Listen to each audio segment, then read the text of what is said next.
Bismillahirrahmanirrahim. Yang terhormat, materi webinar closing ceremony Kak Ade Sutiningrum Sutrisno.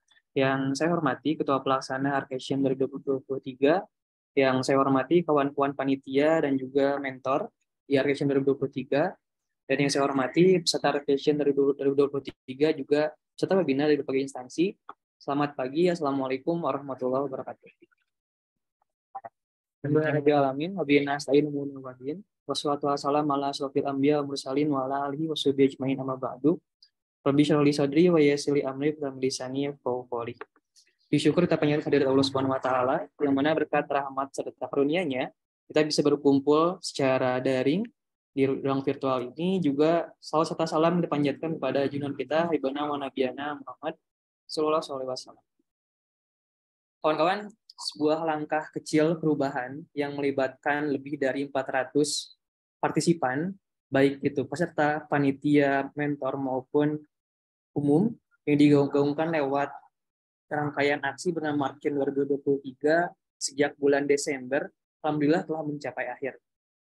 Saya mengucapkan terima kasih dan apresiasi setinggi-tingginya kepada semua pihak yang terlibat dalam kegiatan ini, khusus kepada Ketua Pelaksana, beserta jajaran panitia dan para mentor yang memperjuangkan ruang berbagi kebaikan ini sampai selesai. Selain itu, saya juga sebagai Ketua Umum sekaligus Steering Committee ingin mengucapkan permohonan maaf untuk seluruh kekurangan dan juga segala hal yang kurang berkenan. Sebagaimana hal apapun di dunia ini, kegiatan Arcasian ini dan juga Pemirsa Dunia Mengabdi memerlukan banyak kritik serta saran yang akan membantu agar bisa menjadi lebih baik ke depannya. Nah, kawan-kawan, penyelenggaraan Arcasian ini adalah suatu bentuk pengabdian, implementasi dari tujuan hadirnya dari komunitas Salonika Mengabdi itu sendiri, tentang penyetaraan akses untuk mendapatkan pendidikan tinggi bagi semua. Kemana hal ini bukan tanpa alasan.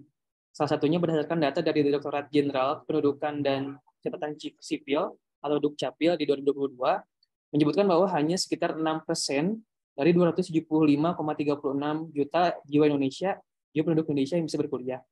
Selain itu, data dari Badan Pusat Statistik pada 2021 menyebutkan bahwa hanya 21,65% siswa SMA di Provinsi Jawa Barat yang melanjutkan pendidikan ke perguruan tinggi. Tentunya angka yang sangat rendah sekali di tengah tantangan dunia yang semakin dinamis serta disruptif. Nah, oleh karena itu diperlukan langkah-langkah kolaboratif, salah satunya lewat kegiatan yang diselenggarakan oleh Komunitas Salonika Mengabdi ini. Nah, berbicara mengenai akses ke perguruan tinggi, tentu adalah suatu hal penting untuk memperhatikan tentang pemilihan jurusan kuliah salah satunya, yang nantinya bernyambung ke pemilihan jenis karir yang tepat. Nah, namun berdasarkan penelitian dari Integrated Development Flexibility atau IDF yang pernah saya baca, itu menyebutkan bahwa 87% mahasiswa di Indonesia itu salah jurusan. Gitu. Angka yang sangat tinggi, padahal pemilihan jurusan itu sangat berpengaruh terhadap peluang karir yang bisa diambil setelahnya, terutama untuk profesi yang membutuhkan latar belakang keilmuan yang spesifik. Nah, untuk menghindari hal ini, langkah preventif yang wajib ditempuh itu lewat melakukan perencanaan yang matang dan tepat, baik untuk pemilihan jurusan kuliah maupun roadmap karir. Nah, salah satunya itu dengan memahami konsep kuno, filosofi kuno dari Jepang yang bernama Ikigai, yang masih relevan nggak saat ini. Yang insya Allah, hari ini akan kita pelajari bersama dari pemateri luar biasa, keren, yang sudah hadir bersama kita hari ini, itu Kak Ade Sutiningrum Sutrisno, yang merupakan konten kreator pendidikan sekaligus mahasiswa berprestasi utama UPI tahun 2022. Kawan-kawan, izinkan saya untuk menutup sambutan ini dengan kata-kata dari salah satu negarawan paling cemerlang, yaitu almarhum Bapak Baharudin Yusuf Habibie. Beliau pernah berkata bahwa hiduplah kamu seperti akan mati besok, dan berbahagialah seperti kamu akan hidup selamanya. Nah, lewat mempelajari banyak tentang filosofi Ikigai hari ini, semoga bisa jadi suatu langkah untuk kita bisa sungguh-sungguh dan menjadi rangkaian panjang ikhtiar untuk bisa jadi seorang yang lebih berdaya, lebih bahagia, dan juga lebih memahami betul tujuannya. Mungkin sekian dari saya. Terima kasih sebesar-besarnya untuk yang saya ucapkan kepada berbagai pihak yang turut berpartisipasi juga menyukseskan kegiatan closing ceremony ini. Mohon maaf bila terdapat kesalahan baik dalam tutur kata maupun perbuatan. Wassalamualaikum warahmatullahi wabarakatuh. Waalaikumsalam warahmatullahi wabarakatuh. Baik, terima kasih banyak Kang Ilham atas sambutan yang sangat luar biasa. Oke, sekarang kita akan beranjak nih ke acara berikutnya, yaitu sesi pematerian. Namun, sebelum itu pastinya kita bakal ditemani nih sama moderator yang keren banget hari ini. Aku mau sapa dulu nih. Halo Teh Risma, apakah sudah berada di ruangan? Halo Teh, suara aku masuk? Masuk, aman-aman. Oke, mungkin biar kita lebih kenal lagi nih ya, aku mau memperkenalkan dulu nih moderator hebat kita hari ini, yaitu adalah Kak Risma Hasanatus Solihah. Jadi Kak Risma ini adalah mahasiswa tingkat pertama keperawatan Universitas Pajajaran. Dan juga tentunya banyak banget ya pengalaman organisasi seperti BEM dan lain sebagainya, dan juga pengalaman kepanitiaan yang tentunya relevan dengan bidang Teh Risma. Oke, pastinya udah pada penasaran kan? Pastinya nggak kalah seru nih, karena acara kita bakal dipandu oleh moderator kece kita hari ini dan juga pemateri yang sangat luar biasa.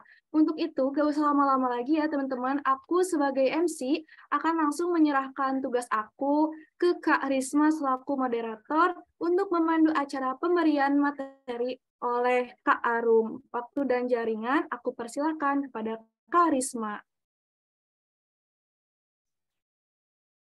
Baik, terima kasih banyak kepada Kak Hilda selaku MC atas kesempatan yang telah diberikan. Nah, sebelum dimulai, mungkin aku akan memperkenalkan diri kembali ya. Nama aku Risma Hasanatus Solihah, aku mahasiswa semester 2 di program studi ilmu keperawatan Universitas Pajajaran. Nah, kali ini aku akan memandu jalannya sesi pematerian pada hari ini. Nah, baik teman-teman, mungkin ada beberapa dari kalian yang saat ini lagi nyiapin buat daftar ke kampus impiannya kan? Terus ada beberapa kalian juga lagi bingung nih soal pemilihan jurusan yang tepat nantinya. Atau mungkin ada juga teman-teman yang udah kuliah nih, tapi lagi nyiapin kehidupan pasca kampus. Nah, terus masih bingung gimana caranya mempersiapkan perencanaan karirnya sendiri biar kuliahnya lebih terarah gitu. Nah, pematerian kita kali ini akan mengangkat tema yang sangat menarik nih, yaitu Planning Your Campus Life and Future Career with Ikigai. Nah, tentunya tema ini sangat relate nih buat kita para pelajar, mahasiswa, dan juga teman-teman yang lagi butuh banget tips atau inspirasi buat mempersiapkan karir di masa yang mendatang. Nah, karena itu, diharapkan kepada teman-teman semua agar menyimak dan mengikuti pematerian pada pagi hari ini dengan sebaik-baiknya. Karena mungkin pematerian kita kali ini akan menjawab keresahan teman-teman yang teman-teman rasakan. Oke, mungkin aku perkenalan untuk ada apa aja sih di pematerian nanti. Nah, jadi pada pematerian hari ini, nantinya akan ada 2 sesi, yaitu sesi penyampaian materi dan sesi tanya-jawab. Dan pemateriannya ini akan ditemani oleh narasumber kita yang sangat keren, yaitu Kak Ade Setyaningrum Sutrisno. Oke, mungkin kita sapa-sapa dulu nih pemateri kita. Halo Kak Arum, apakah sudah hadir di ruangan? Halo Kak Risma, aku udah hadir. Alhamdulillah, terdengar nggak suaranya? Alhamdulillah terdengar, Teh. Oh, gimana kabarnya hari ini, Teh? Alhamdulillah secara langit Bandung di pagi hari. Kalau Teh Risma gimana? Alhamdulillah luar biasa, Teh. Nah, kira-kira Kak Arum sedang sibuk apa nih? Oh, ditanya kesibukan, Masya Allah. Alhamdulillah akhirnya kali ini aku bisa menjawab, sekarang lagi fokus skripsi. Alhamdulillah ya, Teh. Ya, semoga skripsinya lancar terus ya, Teh. Wah, di tengah kesibukan menjalani skripsi ini, Kak Arum dengan sangat semangat akan berbagi ilmu dengan kita nih. Nah, biar makin kenal dengan Kak Arum, aku akan bacain CV dari Kak Arum.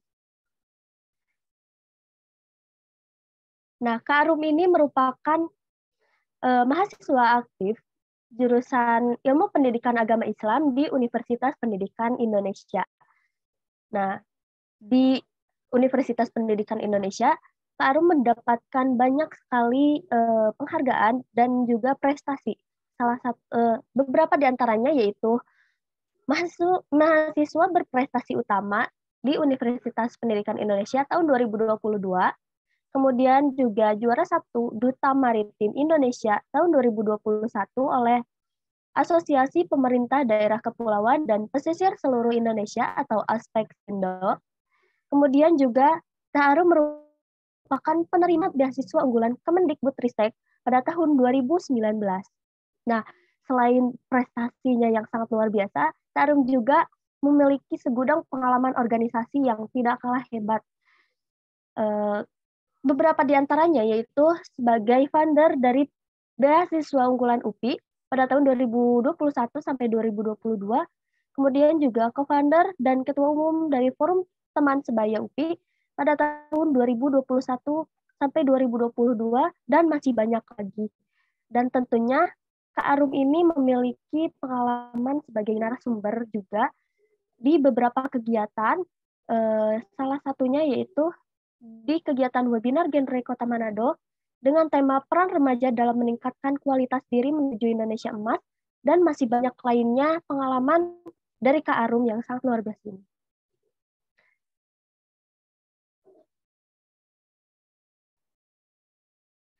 Wah, ternyata sangat banyak ya pengalaman dari Kak Arum. Tadi itu aku cuma bacain beberapa, tapi sangat banyak lagi yang tidak bisa aku bacakan karena mungkin apabila aku bacakan satu persatu akan menyita waktu yang sangat banyak gitu. Nah, gimana Kak Arum? Apakah sudah siap untuk pematerian kita hari ini? Insya Allah udah siap, Terisem. Oke, tanpa berlama-lama lagi karena kita udah gak sabar nih buat menyimak pematerian di pagi hari ini, mari kita sambut narasumber keren kita. Kepada Kak Ade Setyaningrum Sutrisno, kami persilakan. Baik, bismillahirrahmanirrahim. Assalamualaikum warahmatullahi wabarakatuh. Boleh jawab dulu teman-teman? Waalaikumsalam warahmatullahi wabarakatuh. Selamat pagi semuanya. Selamat pagi, Teh. Oke, sebelumnya aku mau minta bantuannya kepada rekan-rekan panitia untuk bantu untuk membagikan salindi yang udah aku kirimkan. Bismillah. Terima kasih untuk teman-teman yang sudah menjawab salam. Semoga keberkahan kembali kepada teman-teman. Innalhamdulillah nahmaduhu wa nasta'inuhu wa nastaghfiruhu wa na'udzubillahi min syururi anfusina wa min sayyiati a'malina. May yahdihillahu fala mudhillalah wa man yudhlilhu fala hadiyalah. Alhamdulillahirrahmanirrahim, segala puji syukur marilah kita panjatkan kehadirat Allah Subhanahu wa Ta'ala, karena berkatnya semata aku bisa bertemu sama teman-teman di Zoom meeting pada pagi hari ini, serta salat serta salam tak lupa kita panjatkan kepada Nabi Muhammad SAW. Semoga rahmat dan maghfirahnya bercucuran di pundak beliau, sahabat, keluarga, dan insya Allah akan sampai kepada kita selaku umat pengikutnya. Amin ya rabbal alamin. Teman-teman sekalian, aku senang banget karena bisa berkegiatan di pagi hari ini kembali setelah beberapa kegiatan malam hari di satu minggu ini lumayan padat. Jadi aku senang karena pagi ini aku bisa memenangkan pagi, dan aku juga mau mengucapkan apresiasi setinggi-tingginya dan selamat untuk teman-teman hari ini. Karena apa? Karena teman-teman sudah berhasil untuk memenangkan pagi. Kalau kata salah satu penulis yang menulis buku The 5 AM Club, Robin Sharma, katanya gini, take excellent care of the front end of your day, and the rest of your day will pretty much take care of itself. On your morning, elevate your life. Jadi kalau kita udah bisa memenangkan pagi kita, maka sisanya sisa hari selanjutnya sampai malam hari, insya Allah akan mengalir dan akan bisa kita mengenangkan pula. Untuk itu aku pengen tahu nih latar belakang para winner pagi hari ini, semester berapa, dari universitas mana. Kalau seandainya masih SMA, pengen tahu nih kelas berapa dan dari SMA mana. Ada Kak Syafiq kelas 9. Dari mana nih Kak Syafiq? Teman-teman yang lain ada yang udah kuliah sekarang atau ada yang udah lulus bahkan? Atau ada yang masih sekarang lagi gap year? Oke, ada yang lagi gap year juga, benar. Wah, ternyata banyak dari Universitas Pendidikan Indonesia ya teman-teman, dari universitasku. Oke, tanpa berlama-lama lagi, langsung aja mungkin pagi hari ini kita bakalan bahas dikit-dikit terkait planning your campus life and future career with Ikigai. Dan mungkin karena hari ini tuh bukan hanya teman-teman dari SMA yang hadir, ternyata ada juga teman-teman dari kuliah. Jadi feel free banget, nanti kita bakalan diskusi.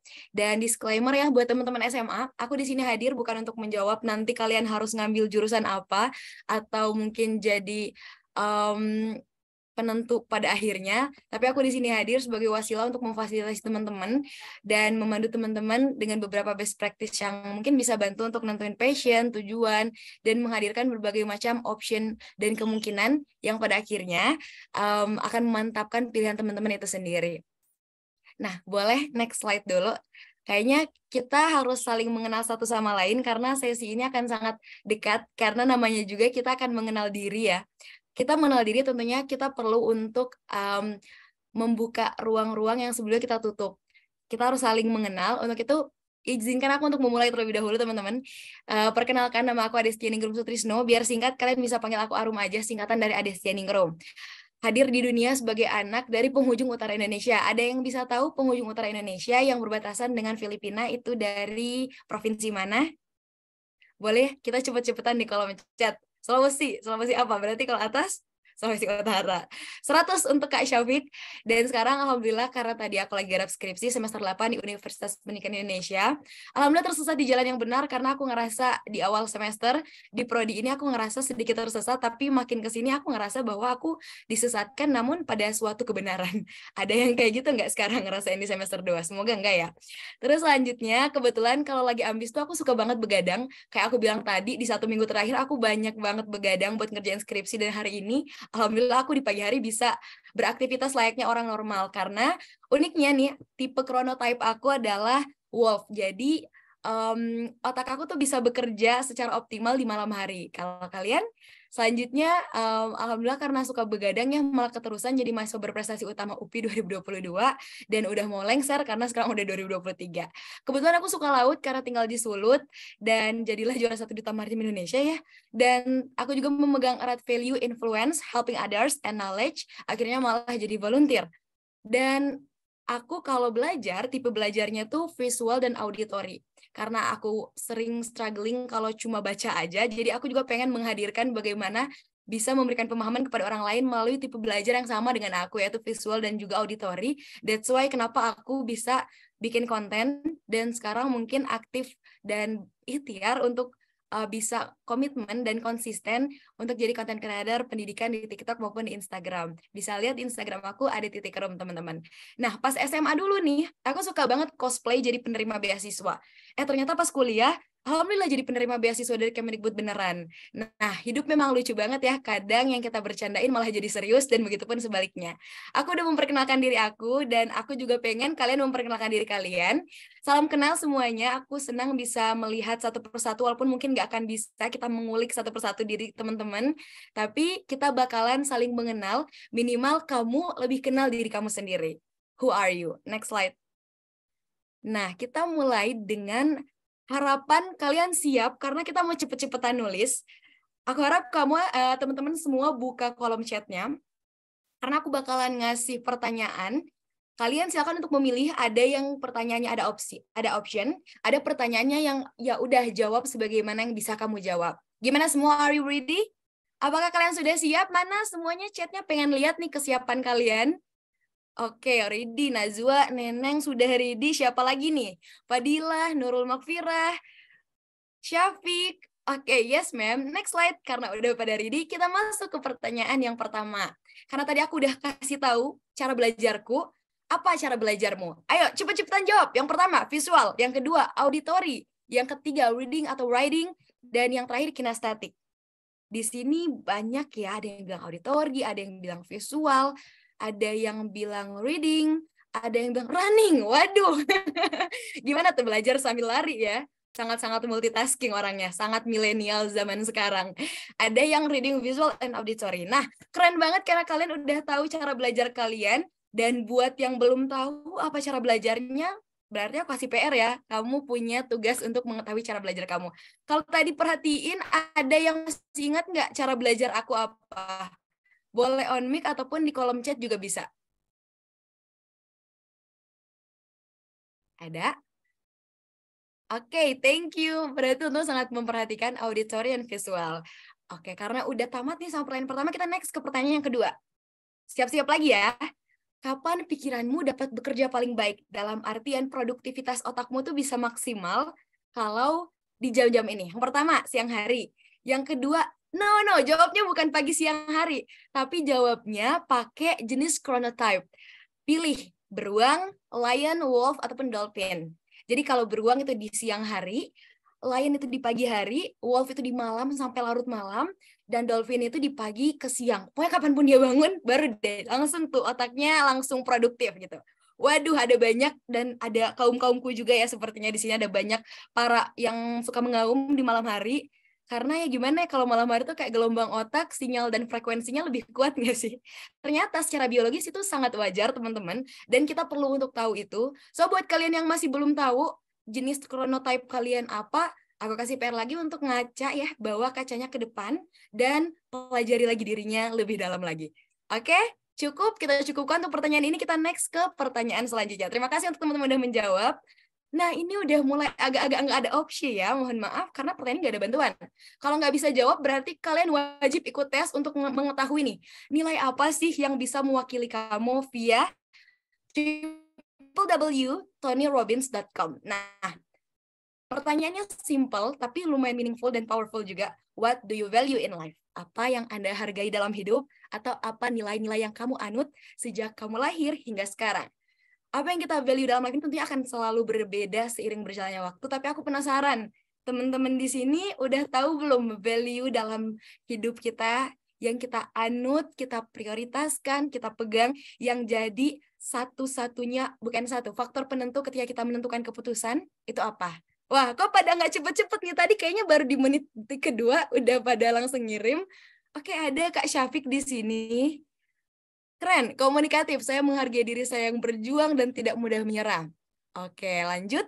Teman-teman yang lain ada nggak? Jangan takut salah, karena rules number 1 dalam permainan ini adalah nggak ada benar dan nggak ada salah. Dan aku nggak akan ngejudge teman-teman bagus atau buruk, karena ini tuh kita lagi berusaha buat masuk ke relung diri paling dalam, mengenalin diri kita sendiri. Kalau aku pribadi tadi di awal, kalau ada yang masih ingat, ada 3, yaitu influence, yang kedua knowledge, dan yang ketiga helping others. Ada yang bilang do the best, mungkin lebih ke moto ya kalau do the best, tapi bisa juga masuk ke value yang dihargai hidupku dan orang-orang terdekatku, independen dan apresiasi. Wah, nice point dari Kak Naisila. Oke, kalau masih bingung nggak apa-apa, silakan untuk di-highlight aja www.tonyrobbins.com, dan di sana ada sekitar mungkin ada 7 ya, ada 7 yang dibagi dalam beberapa bidang, dan itu bisa membantu kita untuk lebih mengenal apa sih value hidup kita. Atau mungkin kalau kita nggak bisa jawab pertanyaan simpel ini, atau mungkin kita cukup nggak kenal ya sama diri kita, atau mungkin bahkan diri kita yang sebenarnya pun tidak kita kenali seperti apa. Mungkin kita berkaca setiap hari, tapi kita tidak berkaca sampai relung diri kita yang paling dalam, sampai tidak mengenal sesimpel value dari hidup kita. Kalau nilai saja kita masih kebingungan, bagaimana kita mau lebih jauh lagi melihat ke purpose, mau melihat ke tujuan hidup, mau melihat lebih jauh secara objektif kenapa kita diciptakan di dunia ini, untuk apa kita hadir, bagaimana kita bisa bermanfaat kepada orang lain. Oke, it's okay, nggak apa-apa teman-teman, terima kasih yang udah menjawab. Kita masuk lagi, karena pada akhirnya, next slide, semua pertanyaan ini bakalan menjurus pada satu pertanyaan. How well do you know you? From 1 to 100%, dari skala persen, kalian ngerasa kalian udah cukup kenal, cukup tahu sama diri kalian, sampai ke skala berapa persen sih? Karena kadang kita tuh pengen dimengerti sama orang lain. Kadang kita ngerasa nggak ada yang bisa ngertiin kita. Tapi pertanyaannya yang paling utama adalah, apakah kita sudah cukup kenal sama diri kita? Atau malah ternyata kita takut untuk bisa melihat lebih jauh ke dalam diri kita. Dan sekarang aku mau mengajak kalian untuk merefleksi yang mungkin sebelumnya nggak pernah ada sesi kita bertanya ya, seberapa tahu kita terkait diri kita sendiri. Tapi coba untuk direfleksikan, 1-100%, berapa persen kita kenal diri? Ada yang jawab 60%, ada yang jawab 50%, 70%, Masya Allah, Tabarakallah, ada yang 40% dan lain sebagainya. Sebenarnya kalau mau menjawab ini, tentunya kalau dari segi saintifik perlu indikator yang, wah, kita ngambil teori dari mana ini? Tapi nggak apa-apa, karena ini adalah pertanyaan naluriah yang aku tanyakan kepada kalian, dan yang sudah bisa menjawab, itu adalah langkah yang baik untuk kamu bisa mengidentifikasi dan mengenal dirimu jauh lagi. Dan yang paling terakhir, next, ketika kita udah menanyakan beberapa hal, sebenarnya tadi itu cuma pertanyaan-pertanyaan yang masih jauh di luar yang harus kita gali, but aku rasa itu bisa mengantarkan kita pada satu pertanyaan bahwa, apakah kamu sudah tahu siapa kamu? Who are you? Kalau belum, sepertinya sesi hari ini nggak akan cukup dan akan banyak tugas untuk kalian lebih mengenal diri kalian lagi. Tapi dengan kalian hadir di sini, menurut aku tadi kemenangan pertama dari hari ini. Dan semoga akan ada terus kemenangan selanjutnya yang kalian menangkan. Next slide. Nah, teman-teman sekalian, our menu today, aku menghadirkan sajian kepada teman-teman berdasarkan guidelines dari panitia juga, bahwa kita hari ini bakal belajar bagaimana cara kita untuk bertumbuh. Apa itu passion? Kita bakalan bertemu dan bertatap langsung dengan ikigai, dan terakhir terkait career planning. Next slide. Dan semoga bisa tercakup dalam waktu yang singkat ini, karena lumayan pembahasannya ini sungguh mengasyikkan menurut aku ya teman-teman, karena ini sangat berkaitan dengan self-development, dan aku sangat menyukai hal itu. Tapi satu dulu, pernah mendengar lagu ataupun mendengar orang bilang bahwa rumput tetangga tuh kayaknya lebih hijau ya, selimut tetangga tuh kayaknya lebih hangat ya. Pernah kan ya kayak gitu, karena kayak kita sering banget ngeliat orang lain, apalagi teman-teman kita membandingkan, compare our life with others dan lain sebagainya.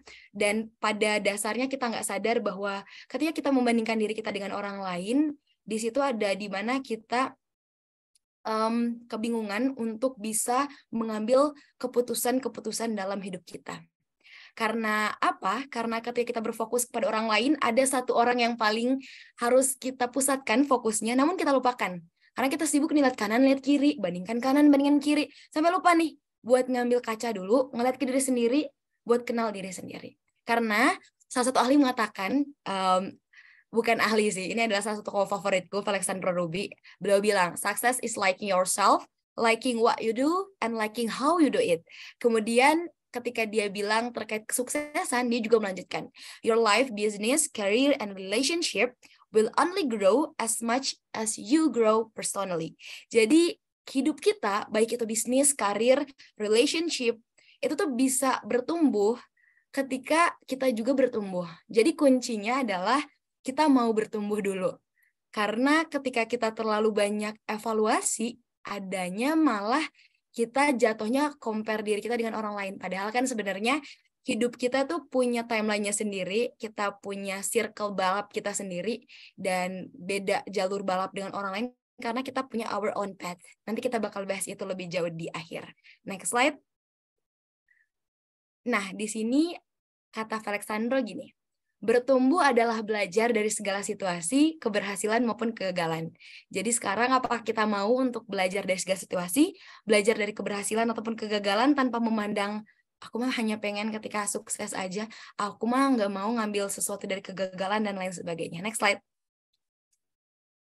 Nah, pertanyaan pertama yang mungkin ditanyakan lagi ke diri teman-teman sendiri, ke diri kita lagi, bagaimana cara kita untuk bertumbuh? Yang pertama, aku highlight di situ adalah mau untuk mengembangkan diri, karena pengembangan diri ini teman-teman lucu banget, karena dia memerlukan perubahan, tapi kebanyakan orang tuh enggan mau berubah. Padahal kan pengembangan diri itu perlu untuk perubahan. Kalau kita nggak berubah, kita nggak akan pernah bertumbuh. Kalau kita nggak bertumbuh, kita nggak akan hidup. Sehingga perkembangan diri ini agak tricky karena meminta kita untuk ninggalin zona nyaman kita. Bertumbuh itu belajar dari segala situasi, tadi keberhasilan maupun kegagalan, dan mengembangkan diri ini adalah pilihan. Kalau kita stuck dan ngerasa nggak bisa ngerubah diri, dan malah kita memilih untuk nggak ngembangin diri, maka disitulah adalah awal kegagalan kita untuk bisa yang namanya tadi bertumbuh, dan kita nggak akan hidup. Semua orang uniknya gini, semua orang ingin mengubah dunia, namun sebagian orang nggak berpikir untuk mengubah dirinya. punya visi jauh besar ke depan, pengen ngubah dunia, tapi ternyata ketika lihat dirinya sendiri diajak mau berubah atau enggak tahu mau atau enggak. Kenapa aku ngerasa banget bahwa perubahan ini adalah suatu yang dilematis bagi setiap orang, karena ada orang-orang yang dihadapkan pada tantangan malah menyerah dan nggak mau berusaha. Orang-orang yang merasa bahwa kita nggak bisa ngerubah takdir, kita nggak bisa merubah sesuatu yang sudah ditakdirkan, dan kita nggak bisa ngerubah hal-hal yang sudah paten ada di diri kita. Aku mau IQ-nya 50, aku udah nggak bisa pinter lagi walau belajar. Itu namanya apa yang sebelah kiri? Terkunci sama gembok? Fixed mindset, betul sekali yang udah bilang dalam hati. Kemudian, kalau seandainya kita sebaliknya, kita merasa bahwa setiap tantangan adalah peluang dan kita melihat tantangan itu bukan sebagai suatu jalan buntu, melainkan proses kita untuk belajar dan ngerasa ketika kita mau berusaha, pasti ada jalannya. If we never try, we never know, dan itu adalah salah satu mula dari bagaimana kita bisa mengembangkan mindset yang bertumbuh, atau di sini di sebelah kanan teman-teman bisa lihat growth mindset. Bisa lihat kalau pengen ngelihat terkait apa yang aku sajikan dalam slide ini di bukunya Self-Improvement One-on-One by John Maxwell. Next slide. Nah, ngomong-ngomong tadi terkait bertumbuh, pastinya kita bakalan bahas dan pastinya bakalan nggak jauh-jauh dari ngembangin diri itu pasti nggak bakalan jauh-jauh sama yang namanya passion atau potensi.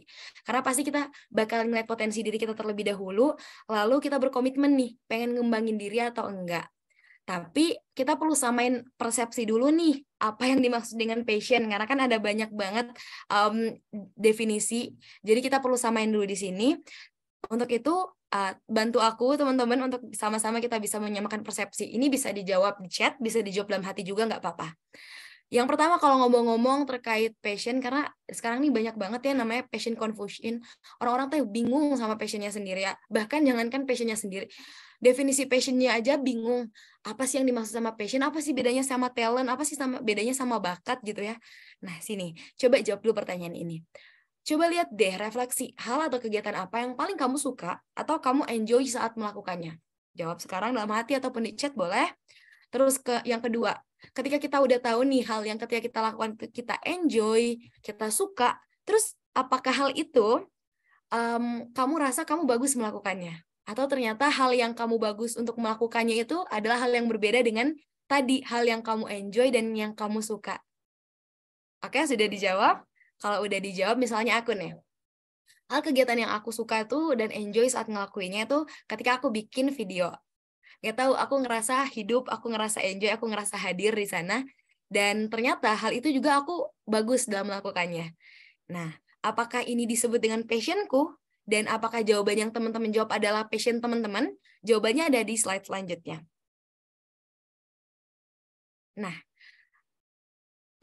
aku lupa yang bilang ini siapa, kalau nggak salah Mbak Ika. Katanya gini, your strength is not what you are good at, it's what you enjoy the most, it's your passion. Katanya, kekuatan kita itu bukan terkait apa yang kamu bagus untuk melakukannya, tapi apa yang ketika kita ngelakuinnya, itu kita enjoy, itu namanya passion.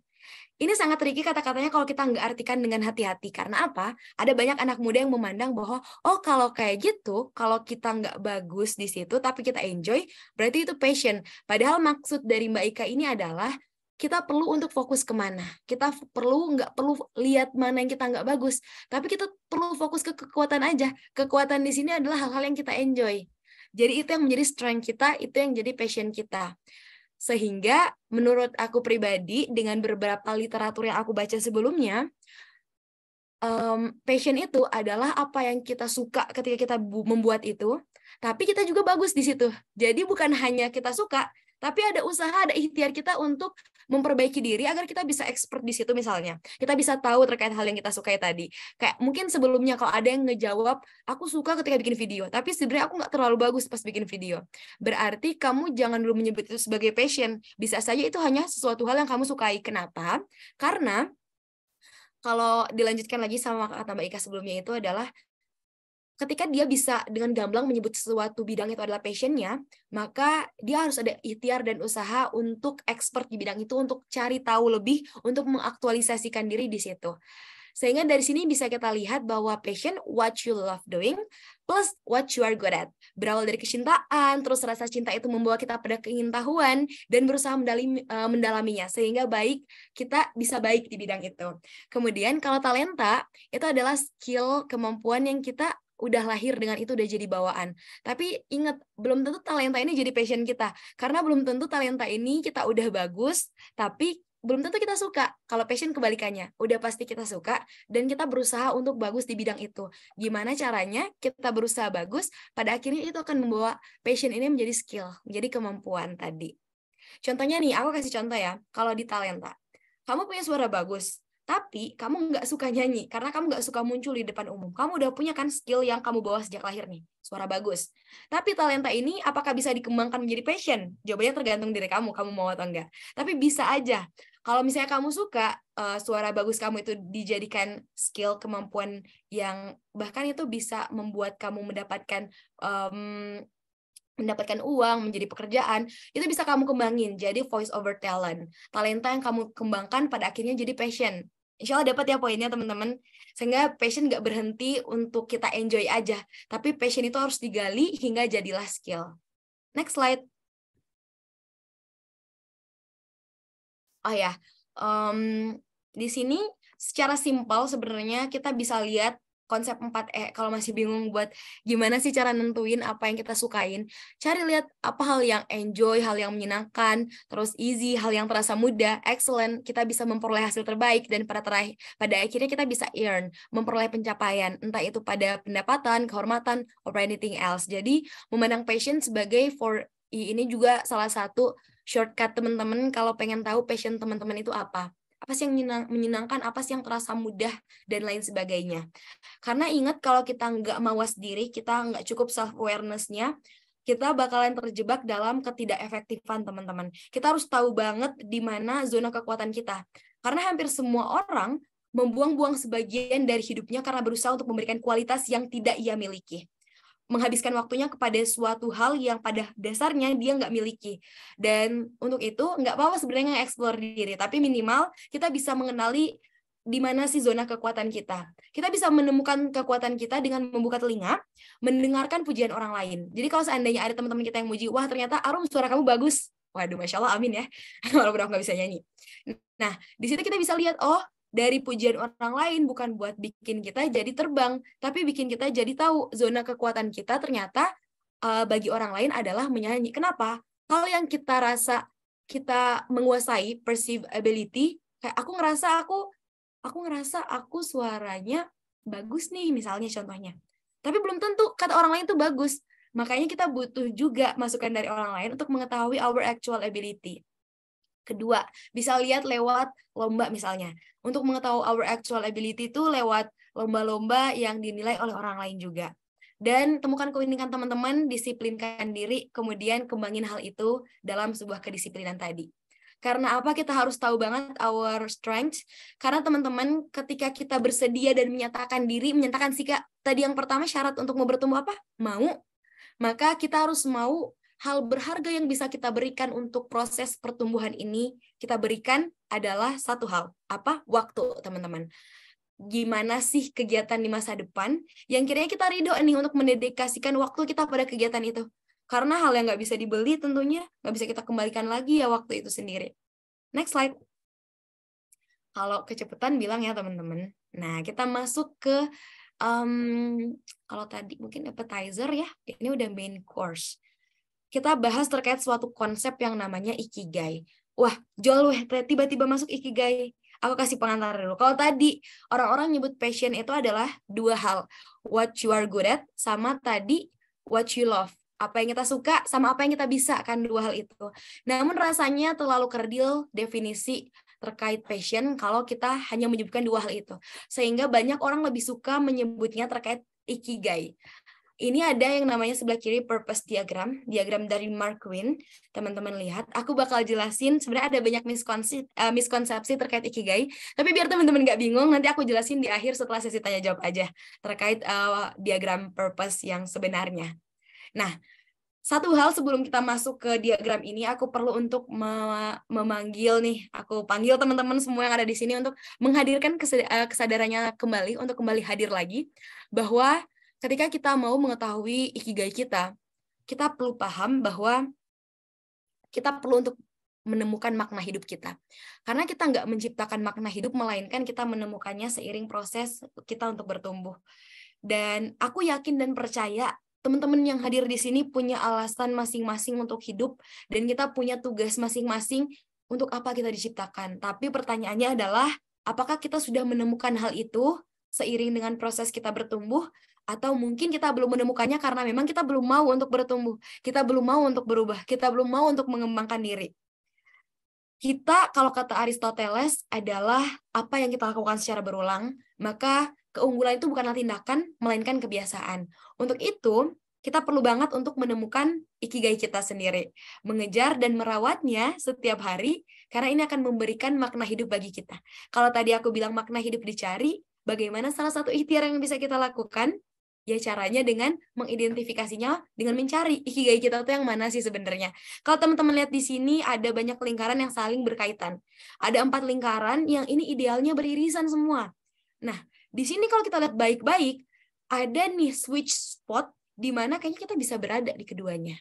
Ataupun keempat-empatnya. Wah, Masya Allah kalau teman-teman udah bisa sampai ke yang paling dalam, ada satu lingkaran yang bulat tuh, di tengah teman-teman, ikigai, di mana udah beririsan di antara 4 lingkaran ini. Terus apa 4 lingkaran ini? Kita lihat dari yang paling atas dulu. What you love. Apa hal yang kamu sukai? Sambil aku ngejelasin boleh sambil ditulis. Kalau pengen mulai bertumbuh, karena salah satu cara untuk bisa bertumbuh adalah dengan memulainya. Ini adalah saat-saat yang tepat untuk kalian bisa memulainya. Bisa langsung diidentifikasi. What you love, teman-teman, apa hal yang kamu sukai? Kemudian yang kedua, what you are good at. Apa yang bisa kamu lakukan dengan baik. Yang ketiga, what you can be paid for. Apa yang bisa kamu dibayar gitu dengan kemampuan kamu itu. Dan yang keempat, what the world needs. Apa yang dibutuhkan dunia dan sekitarmu.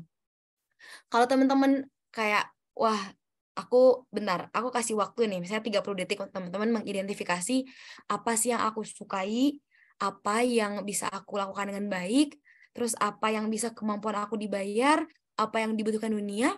Kalau masih bingung juga kayak, Kak Arum, apakah 1, 2, 3, 4 ini kalau sama? Nggak apa-apa, berarti itu udah beririsan. Tapi kalau itu beda, nanti kita identifikasi satu-satu. Tapi silakan untuk dijawab terlebih dahulu. Next slide. Kenapa aku bilang tadi beririsan, teman-teman? Karena ini jawabannya. Yang pertama kita lihat baik-baik ya. Ketika kita menyukai sesuatu dan kita ngerasa kita bagus di situ, berarti itu apa tadi aku jelasin yang lebar di awal kan ya, itu adalah passion. Kita ngerasa suka dan ternyata kita juga bisa nih, itu passion kita. Nah, apakah passion ini bisa menghasilkan atau tidak? Lanjut nih ke yang kedua. Kalau seandainya kita bagus di situ, terus ternyata hal ini, yang bidang yang kita sebut ini tuh ternyata bisa membayar kita, bisa menghasilkan, itu baru disebut sebagai profesi atau profession. Ada di lingkaran yang warna hijau. Sekarang kita masuk lagi ke kanan, vocation tuh. Ada irisan antara what you can be paid for sama what the world needs. Ketika kamu ngerasa bidang ini nih bisa ngebayar aku, dan pas juga bidang ini nih adalah yang dibutuhkan sama dunia. Kemudian yang terakhir, mission. What the world needs tambah what you love. Jadi apa yang dunia butuhkan dengan apa yang kita suka, kayak gitu. Jadi kalau teman-teman nanya, apakah harus semuanya beririsan? Pada akhirnya kalau emang teman-teman pengen cari ikigai, jawabannya adalah itu secara idealnya. Tapi ini adalah proses panjang yang nggak ditemukan sehari 2 hari, teman-teman. Salah satu cara teman-teman untuk bisa ikhtiar mendapatkan ikigai teman-teman adalah dengan memilihnya dalam jurusan. That's why kenapa tadi kalau kata Kak Ilham di awal, salah satu metode yang bisa kita ikhtiarkan untuk bisa mengetahui jurusan apa yang cocok dengan kita adalah dengan melihat apa sih ikigai kita. Karena apa? Karena jurusan ini kan berpengaruh pada masa depan kita. Ingat teman-teman, kenapa ini penting? Karena orang tanpa target, dia nggak akan bisa berjalan walau dalam jalan yang paling mudah sekalipun. Tapi orang dengan target, dia akan bisa berjalan bahkan berlari walau di jalan yang paling susah sekalipun. Makanya kalian harus punya target di masa depan. Kalian harus punya purpose, tujuan hidup kalian tuh kayak gimana. Kalian harus punya makna hidup yang seiring itu dapat ditemukan dari awal nih. Pertama banget, bagaimana kita bisa menemukan purpose hidup, tujuan hidup kita, untuk apa kita diciptakan, lewat ikigai. Untuk itu kenapa tadi ya, buat teman-teman yang SMA yang masih bingung mau cari jurusan apa, bisa dilihat lagi ke prospek pekerjaan ke depannya, bisa lihat lagi ke jurusan-jurusan itu. Apakah jurusan yang aku maksud misalnya kedokteran, apakah kedokteran itu hanya aku suka tapi ternyata aku nggak bisa? Jangan hanya lihat bidangnya kalau cara untuk mencari tahu bidang yang bisa kalian masukkan ke ikigai, tapi lihatlah aktivitasnya. Misalnya kedokteran, oh berarti membutuhkan kemampuan kognitif yang cukup, kayak gitu. Kemudian membutuhkan kedisiplinan diri yang tinggi, yang kedua. Yang ketiga, membutuhkan relasi yang banyak, membutuhkan sumber daya yang banyak. Misalnya itu hal-hal aktivitas yang perlu untuk kita perhatikan. Jadi jangan cuma mikirin nih, gimana cara ngisi ikigai, kayaknya nggak naruh bidang-bidangnya, tapi pikirkan aktivitasnya. Jadi misalnya what you are good at, kita pikir nih, oh aku bagus dalam bikin video, aku enjoy ketika ngedit video, aku enjoy ketika harus nge-record video, aku enjoy ketika harus explain something depan kamera. Ternyata aku bisa dibayar loh di situ. Ketika aku bisa dibayar, wah ternyata orang-orang butuh nih edukasi di sosial media. Ketika orang-orang butuh, aku lihat, aku cinta di sini. Dan pada akhirnya, teman-teman nggak bakalan kaget di mana ada tawaran datang, padahal kita lagi nggak nyari kerja, tapi di satu sisi, ini adalah hobi yang dibayar. Nah, itu tuh makna ikigai. Sehingga setiap hari kamu punya alasan untuk bisa bangun pagi. Kamu punya ada alasan yang kuat ketika di pagi hari kamu menjalankan hal makna yang sedang kamu jalani. Karena pada sejatinya ikigai kalau dari segi kejepangan, karena kan ikigai ini berasal dari Jepang. Sebenarnya ada banyak perbedaan makna dan definisi ya kalau untuk penggunaan ikigai. Tapi ikigai kalau dari Jepang itu sendiri adalah bagaimana kita bahagia seiring berjalannya waktu, kita terus bahagia tanpa waktu-waktu sulit. Dalam artian, jadi bahagia di sini bukan hanya terkait karir, bukan hanya terkait masa depan, tapi bagaimana kita bisa lebih be present, bagaimana kita bisa menikmati masa kini, bagaimana kita bisa berinteraksi dengan alam. Pokoknya ikigai itu kalau dari segi orang Jepang itu sangat luas, teman-teman. Bukan hanya soal karir itu sendiri. Next slide. Aku harap teman-teman udah kegambar ya 4 hal yang harus teman-teman lihat. Kalau bingung, sekarang mau mulai bingung nih kayak, aku mulai dari mana nih kalau mau nyari tahu ikigai aku, atau mau mulai mengaktualisasikan diri, karena kan gini, teman-teman nggak perlu, misalnya nih, kalian mau mulai untuk bertumbuh, mau mulai mengembangkan diri, kalian jangan sampai nggak mau mulai karena ngerasa belum bisa menemukan ikigai. Aku masih bingung nih ikigai tepat yang mana. Kan kata Kak Arum tadi kita jangan membuang-buang waktu, membuang-buang energi. Terus kalau seandainya aku memulai sesuatu yang belum tentu ikigaiku, itu bagaimana?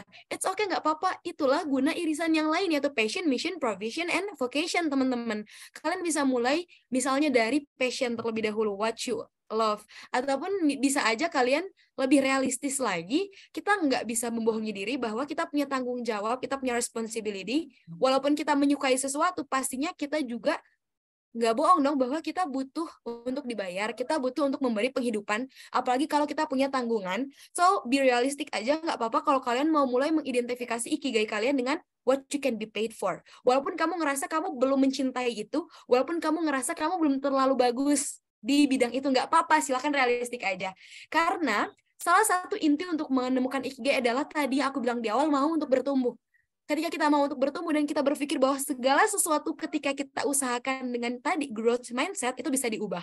Maka dari what you can be paid for, ini bisa beralih ke irisan yang lain, bisa beralih ke what you are good at, what you love, dan pada terakhir ternyata itu adalah yang dunia butuhkan. Karena semua itu beriringan dan sejalan dengan kita berusaha untuk bertumbuh dan berjalan dengan perjalanan kita, perjalanan kehidupan kita, teman-teman. Karena pada akhirnya ketika kita udah bisa untuk mulai masuk dalam lingkaran ini, kan mungkin sekarang kita belum masuk di sini ya, kita nggak tahu mau mulai dari mana, tapi aku bisa sarankan antara dari dua, what you love dengan what you can be paid for, kayak gitu. Kalau mulai dari what you love, misalnya kita bisa ngembangin, jadi bisa ngarah ke, oh prospek kerjanya nanti ini nih. Kita bisa ngembangin diri. Atau kalau misalnya mau mulai dari what you can be paid for juga nggak apa-apa. Seiring berjalannya waktu, misalnya kamu, what you can be paid for, contohnya adalah kamu pengen jadi fotografer profesional. Tapi kamu belum terlalu bisa foto, jadi kamu jadi bawahan dulu pada saat itu. It's okay, nggak apa-apa. Tapi ada keinginan kamu untuk mau belajar di situ. Jadi kamu memperbaiki diri kamu, dan salah satu cara untuk kamu memperbaiki diri kamu ngambil jurusan apa? Fotografi misalnya. Nah, di situ kamu mulai bagus untuk memotret, ternyata kamu mencintai dunia potret itu, dan ternyata ketika kamu dalami keilmuannya, dunia butuh orang-orang yang bisa mengabadikan momen, seperti itu. Karena pada dasarnya mungkin kita kekurangan pengetahuan saja, kekurangan sumber daya saja, sampai tidak bisa untuk bisa membaca pola-pola dan membaca mana sih yang dibutuhkan dunia, mana sih yang aku suka. Dan pada akhirnya aku harap dengan ikhtiar kalian untuk memilih jurusan yang tepat akan membawa kalian pada your own ikigai. Next slide. Nah, oke. Why Ikigai Matters kayaknya udah terjawab ya seiring dengan aku menjelaskan tadi. Intinya adalah ketika kamu bisa menemukan 4 lingkaran ini dalam satu bidang, itu adalah Ikigai kamu. Kayak aku bilang tadi, kamu akan kaget ketika masuk ke dunia pekerjaan, aku nggak nyari pekerjaan, tapi kok malah diajak kerja sama di sana nih. Nah, aku seneng nih buat ngejalanin ini. Next slide. Dunia menjadi lebih baik ketika kita mengembangkan diri sendiri. Jangan takut jika pertumbuhan kita berlangsung sangat lambat, teman-teman. Takutlah apabila kita hanya diam saja dan tidak mengembangkan diri. Karena kita lebih baik untuk membandingkan diri kita dengan diri kita yang kemarin, bahwa kita lebih baik hari ini dibandingkan kemarin, kita lebih baik hari ini dibandingkan kita setahun yang lalu, daripada membandingkan diri kita dengan teman kita, membandingkan diri kita dengan orang lain, karena kita semua punya jalurnya masing-masing, punya timeline-nya masing-masing, kita semua punya porsinya masing-masing, dan kita nggak perlu banget untuk membandingkan itu dengan orang lain, teman-teman. Lanjut. Nah, wah, agak kecil-kecil dan mohon maaf ini udah jadi kayak jurnal nih jatuhnya. Tapi kayak aku sayang banget kalau nggak bisa sampai kepada teman-teman. Aku takut apa yang aku sampaikan itu nggak sampai ke kalian, jadi aku tulis. Nah, terus gimana aku pengen ngembangin diri biar tadi aku bisa mendapatkan ikigaiku, Kak. Yang pertama, pilihlah untuk bertumbuh dan berkomitmen bahwa kamu memang ingin bertumbuh. Kamu mau dan kamu mau berusaha, bukan hanya sekedar ingin, tapi kamu ingin mendedikasikan diri kamu untuk bertumbuh. Itu yang pertama. Yang kedua, aku agak cepat teman-teman ya, mohon maaf. Jadi maaf kalau seandainya ada beberapa yang miss. Yang kedua, fokuslah pada pengembangan diri, bukan kepuasan pribadi. Jadi kita perlu untuk mengembangkan potensi kita hingga mencapai tujuan untuk apa yang kita inginkan pada akhirnya. Yang ketiga, jangan pernah berpuas diri dengan prestasi saat ini dan tidak melakukan apa-apa setelahnya. Ini benar-benar membuat sebagian orang sampai bisa nggak berkembang, nggak bertumbuh karena udah ngerasa cukup. Cukup itu nggak apa-apa. Ada satu yang ngerasa cukup yang aku pribadi halalkan untuk diriku sendiri, yaitu merasa cukup dalam artian bersyukur. Bukan merasa cukup hingga aku nggak mau berkembang. Karena musuh terbesar dari keberhasilan di masa depan adalah keberhasilan di hari ini. Berpuas akan menghapus keinginan kita untuk belajar. Untuk itu teruslah belajar. Pakai prinsip ini, teman-teman. Yang pertama, seseorang dapat mengajarkan setiap hal pada saya. Jadi carilah mentor. Ada orang nih yang bisa jadi mentor aku.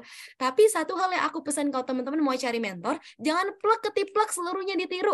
Kita emang membutuhkan banyak mentor. Kita membutuhkan mentor, tapi jangan mengidolakan mentor. Kenapa? Cukup hargai mentor kita yang bisa membawa kita ke arah yang lebih baik, yang tentunya lebih efektif, tapi mengidolakan akan menghilangkan kemampuan kita untuk menjadi objektif dan kritis. Sedangkan kita punya bukan hanya satu mentor aja. Aku sarankan teman-teman untuk punya banyak mentor. Misalnya aku mentor tuh nggak harus yang kita berkonsultasi langsung ya. Kalau kalian mengambil pelajaran dari konten-konten video orang lain, bisa saja itu jadikan role model ataupun mentor kalian. Seperti aku, misalnya aku pengen jadi pembelajaran bahasa Inggris tuh Kak Zafira, karena beliau sering banget buat nge-share di YouTube. Kemudian untuk self-development dan juga pemberdayaan masyarakat, Kak Safir Alfarisi. Kalau teman-teman tahu, founder Duta Inspirasi. Terus untuk creating content, ada salah satu content creator, namanya Dea Aulia, content creator dakwah edukasi. Itu jadi role model aku, dan kalau dipikir-pikir itu kan beda ya.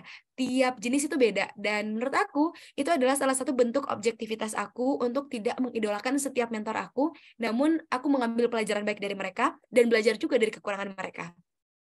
Yang kedua, kita semua harus membangun paradigma di mana semua orang dapat mengajari kita sesuatu. Karena terkadang kita nggak mau dan kita tuh melihat siapa yang menyampaikan apa. Padahal tidak perlu melihat siapa yang menyampaikannya, tapi apa yang dia sampaikan. Karena ada orang-orang yang nggak bersedia untuk mendengarkan karena melihat siapa dia. Untuk itu kita hanya perlu untuk membuka telinga kita dan mendengarkan apa yang bisa jadi input untuk kita. Jadilah gelas setengah kosong sehingga ketika bertemu dengan orang lain bisa terisi penuh. Kemudian hargailah orang lain, teman-teman. Orang nggak akan belajar dari orang lain kalau mereka nggak menghargainya. Keempat, kembangkanlah hubungan yang akan merasa kamu tuh terus bertumbuh.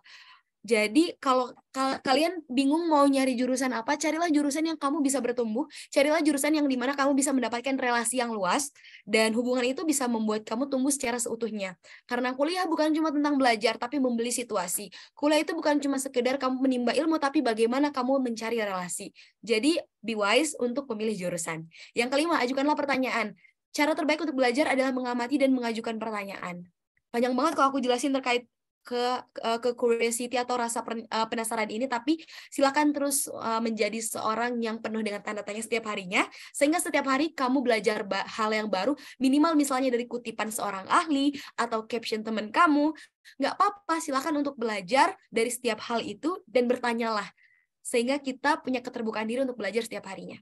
Next ya, di yang di sebelahnya, teman-teman perlu kita untuk membuat rencana untuk mengembangkan diri. Misalnya, ini ada Senin, Selasa, Rabu, Jumat, bisa dilihat aja, ini cuma saran.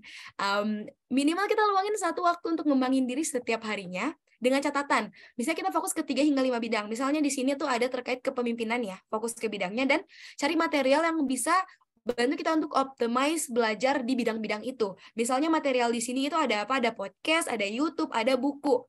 Dan perlu di-highlight bahwa ini akan bermuara pada suatu target di mana dalam 1 tahun ternyata kita bisa baca 12 buku, kita bisa dengerin 20 rekaman.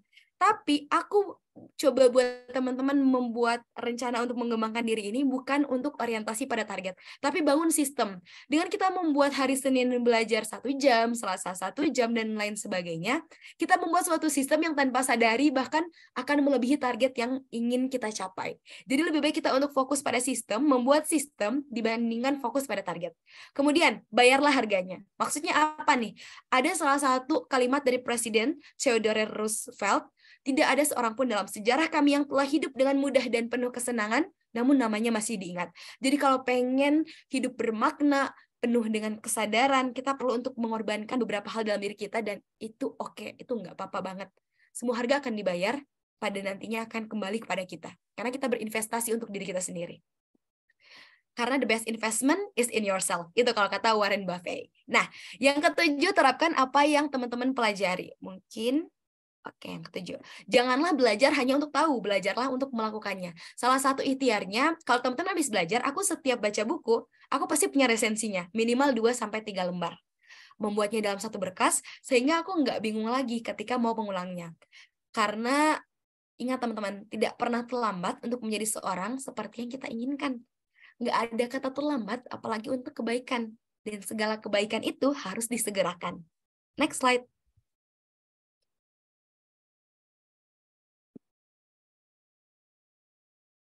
Oke, yang paling penting di antara semua yang udah aku jabarin panjang lebar adalah memulai. Ada namanya penyakit suatu hari, atau 5 menit lagi, atau nggak lama lagi, Cung. Siapa yang kayak gitu? Aku kadang masih kayak gitu.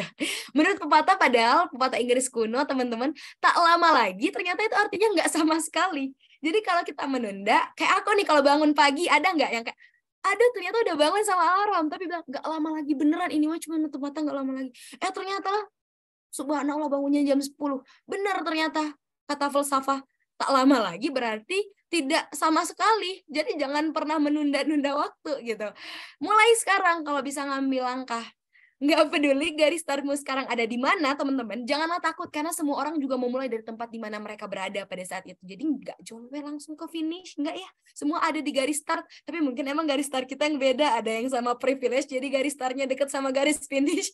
Atau kita yang startnya agak kejauhan, jadi harus berlari lebih kuat. Tapi intinya bukan itu. Intinya adalah seberapa besar keinginan kita untuk mau berlari gitu. Kemudian mengembangkan diri adalah tanggung jawab pribadi. Tidak ada waktu yang lebih baik untuk mengawalinya selain saat ini. One good thing will lead to another.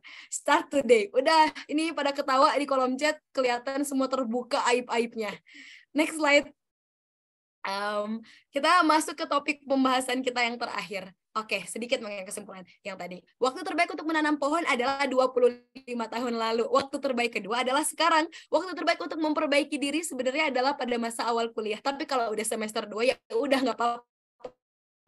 Berarti waktu terbaik kedua kalian adalah sekarang.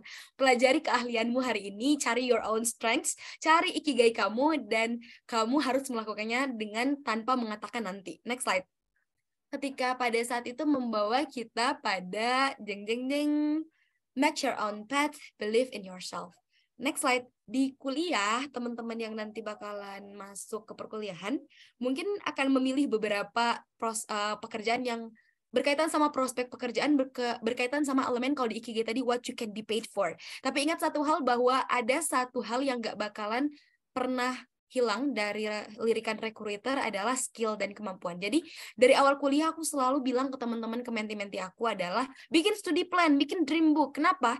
Biar kita terarah, kita tahu path-nya mau kemana. Sehingga kalau kita udah pilih nih di awal kuliah, kita fokusnya ke volunteer dan akademik, kita nggak bakalan iri sama teman-teman kita yang fokus ke pageant, yang ke organisasi. Dan ketika kita diajakin, dipaksa nih, aduh Arum, ayo dong bantu kita di organisasi nih, siapa lagi yang kau mau berkembang kalau bukan kamu? Kita bisa menolak dengan asertif, dengan tegas, enggak, aku udah punya my own path, aku udah tahu mau kemana selama kuliah. Karena apa yang aku pilih merepresentasikan apa yang aku harapkan. Dan apa yang aku harapkan adalah apa yang ingin aku tuju. Jadi silakan untuk be wise memilih path mana yang mau kamu pilih ketika kuliah. Apakah fokus ke lomba, fokus ke prestasi, dan jangan pernah untuk membandingkan apa yang kamu pilih dengan path orang lain. Karena itu dari variabel juga udah beda, teman-teman. Kalau di penelitian itu udah pasti nggak valid, jadi nggak perlu banget untuk compare ourselves with other gitu. Next slide. Siap, kata Kak Nazwa. Jangan melihat apa yang terletak di kejauhan secara samar-samar, lakukanlah apa yang jelas-jelas ada di tangan. Next. Oke, esensialisme. Tadi aku bilang bahwa teman-teman mungkin ada banyak pilihan ya buat teman-teman SMA sekarang. Aduh, jadi makin bingung nih harus ngambil jurusan apa. Tapi satu hal, untuk bisa mengambil jurusan tadi, memilihnya adalah pilihlah sesuatu yang kamu harapkan, di mana kamu bisa enjoy di dalamnya, kamu merasa kamu bisa baik ketika melakoninya, kamu bisa dibayar untuk itu, dan ternyata dunia membutuhkannya, maka itu adalah pilihan untuk kamu mengambil jurusan yang tepat. Tapi satu hal, kamu akan menghabiskan waktumu dan menginvestasikan waktumu dalam 4 tahun, untuk itulah ketika kamu dihadapkan oleh banyak pilihan dalam jurusan, ingat satu hal, kamu sedang memilih bukan mana yang lebih baik, karena semuanya pastinya baik, tapi mana yang lebih vital. Lebih vital kemana maksudnya, Kak? Lebih vital untuk kamu bisa menggapai tujuan hidup kamu, yang bisa mencapai your own purpose in your life, dan bisa menggapai tujuan kenapa kamu dilahirkan di dunia ini. Itulah bagaimana Kak bisa membantu kamu untuk memilih jurusan. Karena pada akhirnya aku setiap mau ngambil keputusan, teman-teman, selalu merefleksi apa sih value hidup aku. Ini tujuan aku udah merepresentasikan nilai aku untuk membantu orang lain atau enggak. Kalau enggak ya udah nggak usah, kalau aku menzolimi orang mah aku nggak mau ngambil keputusan ini. Begitupun dengan harapan kamu ketika mau mengambil jurusan kuliah. Aku harap ini clear ya, bisa untuk dicatat dan bisa untuk dipraktekkan. Next slide. Pada akhirnya ikigai kita beda, tapi kita sama-sama mencari makna.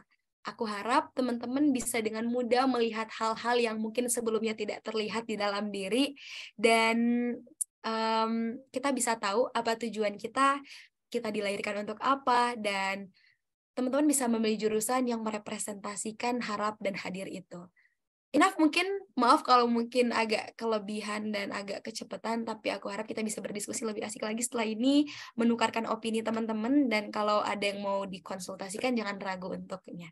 Thank you, aku kembalikan lagi ke Kak Risma.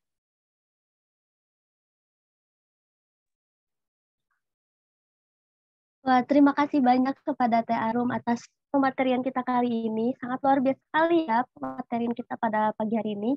Mari kita berikan apresiasi terlebih dahulu dengan menampilkan reaction terbaik kalian.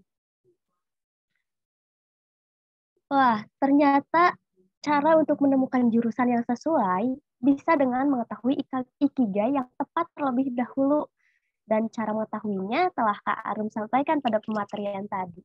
Baik teman-teman, karena kita udah menyimak pematerian tadi, mungkin dari teman-teman masih ada yang mau didiskusikan, atau ditanyakan langsung kepada pemateri kita kali ini. Buat teman-teman yang mau bertanya, dipersilakan untuk langsung on mic, atau jika mikrofonnya tidak bisa digunakan, boleh langsung ajukan pertanyaannya di kolom chat. Silakan jika ada yang ingin ditanyakan.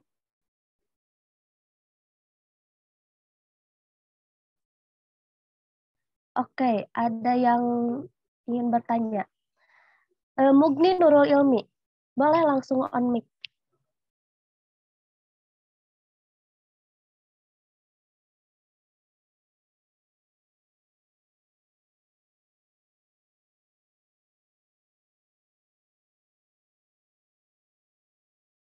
Oke, mungkin pertanyaannya ada di kolom chat ya. Aku bacakan terlebih dahulu. Kak mau minta pendapat atau pandangan kakak tentang BK ya, khususnya BK Islam. Nah, gimana nih pendapat Kak Arum tentang BK gitu, jurusan BK atau BK Islam?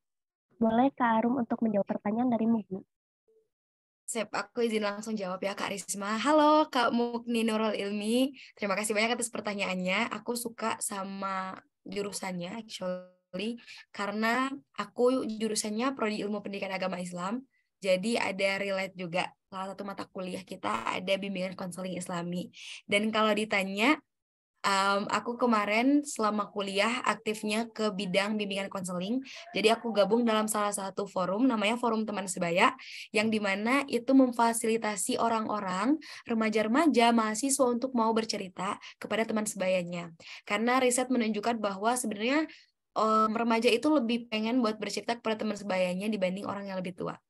Nah, kalau ditanya pandangan aku terkait bimbingan dan konseling Islami, ada dua perspektif.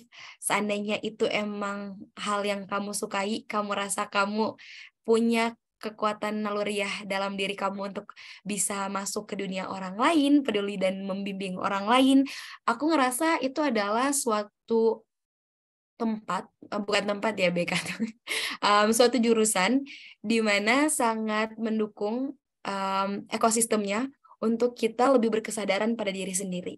Jadi ketika kamu masuk jurusan BK, kamu bukan hanya belajar untuk bagaimana bisa membimbing orang lain, bagaimana kamu bisa memahami orang lain, tapi kamu juga dituntut untuk bisa membimbing diri kamu sendiri, dituntut untuk bisa memahami diri kamu sendiri. Dan ketika BK itu konotasinya adalah bimbingan konseling Islami, maka kamu memahami dirimu, memahami orang lain dalam ajaran Rasulullah, dalam ajaran Islam itu sendiri. Itu adalah jurusan yang baik. Kalau dari segi prospek, BK itu sekarang menurut prospek yang cukup menjanjikan. Kenapa? Yang pertama, skill yang diajarkan di BK adalah banyak kemampuan interpersonal, kemampuan mental, kemampuan hal-hal yang kiranya itu adalah kebutuhan zaman sekarang. Karena sekarang udah banyak banget permasalahan mental, dan kalau teman-teman tahu dari riset yang aku baca sebelumnya, karena kebetulan aku pernah bikin riset terkait bimbingan konseling Islami, bahwa kesediaan psikolog dan psikiater itu sangat timpang dengan kebutuhan orang yang membutuhkan layanan itu. Dan sedangkan BK sebagai as a counselor, kan, BK itu adalah seorang konselor, membantu untuk menyediakan kapasitas kebutuhan untuk konseling itu. So, kalau ditanya prospek sangat luas, kamu bisa jadi guru BK iya, bisa jadi seorang konselor yang membuka begitu banyak program di berbagai tempat pun iya, kamu juga bisa jadi content creator yang menghadirkan berbagai macam jenis konten bimbingan pun iya, yang mengerti orang lain pun iya. Dan ada banyak sekali self-development platform yang sangat menunjang skill kita dalam bidang BK Islami. Jadi mungkin itu pandangan aku terkait BK Islami. Semoga bisa mengukuhkan apa yang pengen Mugni capai. Gimana Mugni?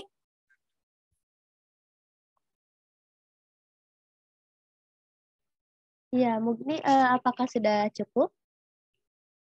Ya, alhamdulillah ya Kak, sudah terjawab. Jadi menurut Kak Ade, ya, menurut Kak Arum, bahwa mereka itu sangat banyak ya prospek kerjanya, dan ternyata sangat membantu untuk membantu orang-orang ke depannya. Kemudian ada penanya selanjutnya, ya, itu M. Syafiq Afriansa. Boleh kepada M. Syafiq langsung on mic aja. Baik, Kak, terima kasih. Mohon maaf sebelumnya saya off cam dikarenakan kameranya sedikit bermasalah. Izin, Kak, kan saya sebelumnya masih agak bingung juga meskipun sudah mengetahui tentang diri saya sendiri seperti apa, tapi mungkin saya mau minta pendapat juga dari Kak Arum terkait bila mana saya memilih jurusan, kan misalkan saya mau daftar SNM atau enggak deh, sekarang saya mau daftar yang ini SPAN PTKIN kan. Nah, pilihan pertama saya itu minatnya adalah mengenai di bidang saintek, agroteknologi misalkan, ataupun saintek lainnya. Nah, pilihan keduanya itu yang di saintek tidak ada di pilihannya yang SPAN PTKIN. Namun pilihan keduanya yang lain ada di Sosum. Nah, bagaimana sih Kak menurut Kak Arum pendapatnya jika memilih jurusan itu, yang pertama kita pilih saintek, kedua pilih Sosum, ataupun pilihan satunya saintek, duanya Sosum, ataupun sebaliknya lintas gitu Kak. Apakah baiknya seperti itu atau mending baiknya satu jurusannya aja gitu, maksudnya satu rumpunnya saja. Kasih.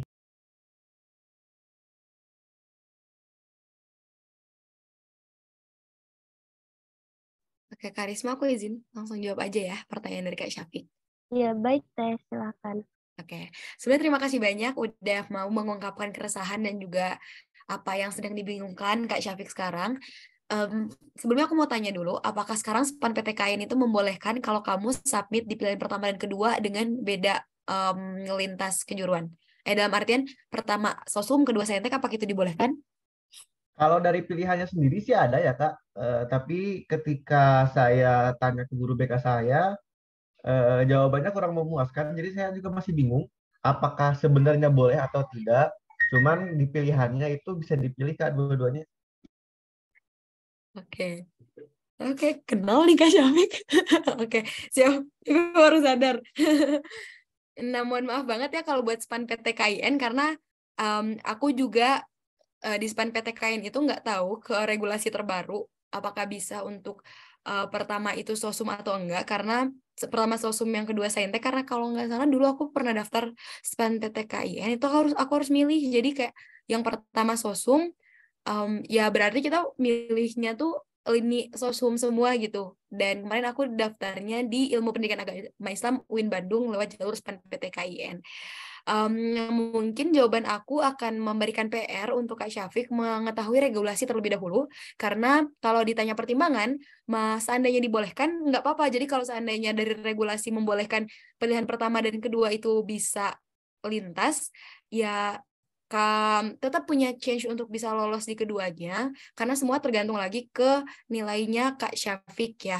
Kenapa? Karena aku juga waktu milih ke Sosum, di mana aku asalnya Saintek, itu tetap ada peluang untuk lolos kayak gitu. Jadi walaupun lintas nggak apa-apa, tapi sebenarnya pertanyaannya adalah regulasinya membolehkan atau enggak. Dan maaf, kapasitas aku nggak sampai di situ untuk bisa menjawabnya, karena aku nggak mengikuti regulasi SPAN PTKIN tahun ini. Mungkin itu ya Kak Syafiq, terima kasih. Thank you Kak. Wah, luar biasa ya pertanyaannya. Terima kasih atas pertanyaannya. Kemudian kita lanjut ke pertanyaan selanjutnya yang ada di kolom chat terlebih dahulu. Ada dari Najwa.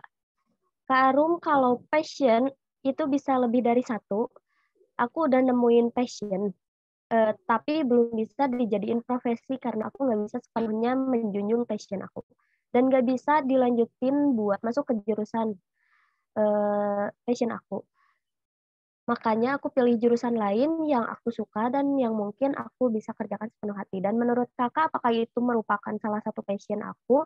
Jika passion itu bisa lebih dari satu, mungkin Teh Arum boleh langsung menjawab ya Teh. Ya, terima kasih Karisma. Sebelumnya aku mau apresiasi banget buat Najwa karena pertanyaannya bagus banget ya.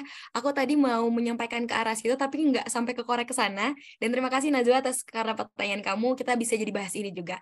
Passion lebih dari satu itu nggak apa-apa banget. Jadi ketika teman-teman melihat di diri teman-teman tuh ternyata ada banyak loh yang aku suka dan aku bisa, tapi ternyata ada yang bisa dibayar, ada yang bisa diseriusin, ada yang dibercandain aja. Jadi dalam artian ada yang bisa masuk ke ranah profesional dan ada yang hanya dijadikan ya sebatas passion aja, sebatas skill. Tapi ingat bahwa income, pendapatan ketika kita ada di masa depan itu nggak berdasarkan ke income utama kita aja. Ada yang namanya passive income, ada yang namanya income lainnya yang bisa mendatangkan sebagai sumber penghasilan. Jadi kalau passionnya lebih dari satu, itu nggak apa-apa. Tapi aku punya PR untuk Najwa, silakan cari tahu di YouTube ataupun mencari tahu di buku-buku terkait generalis versus spesialis. Karena ada plus minus ketika kita fokus banget ke satu hal, dalam artian kamu jadi spesialis atau jadi generalis. Jadi punya banyak konsentrasi skill dan punya banyak kemampuan. Tapi satu hal yang aku perlu tekankan kepada Najwa bahwa bersyukurlah kamu punya lebih dari satu passion, karena passion kamu yang lain yang mungkin nggak bisa menghasilkan dan menjadi bukan nggak bisa menghasilkan, karena semua pasti ada change untuk bisa menghasilkan walaupun hanya sedikit. Tapi ada passion kamu yang tadi nggak bisa buat ke ranah profesional, bisa menunjang yang di ranah profesional. Aku kasih contoh misalnya, aku suka untuk ngedit video. Tadi aku bilang aku suka ngedit video dan ini sebenarnya bisa aku jadikan sesuatu yang serius karena profesional.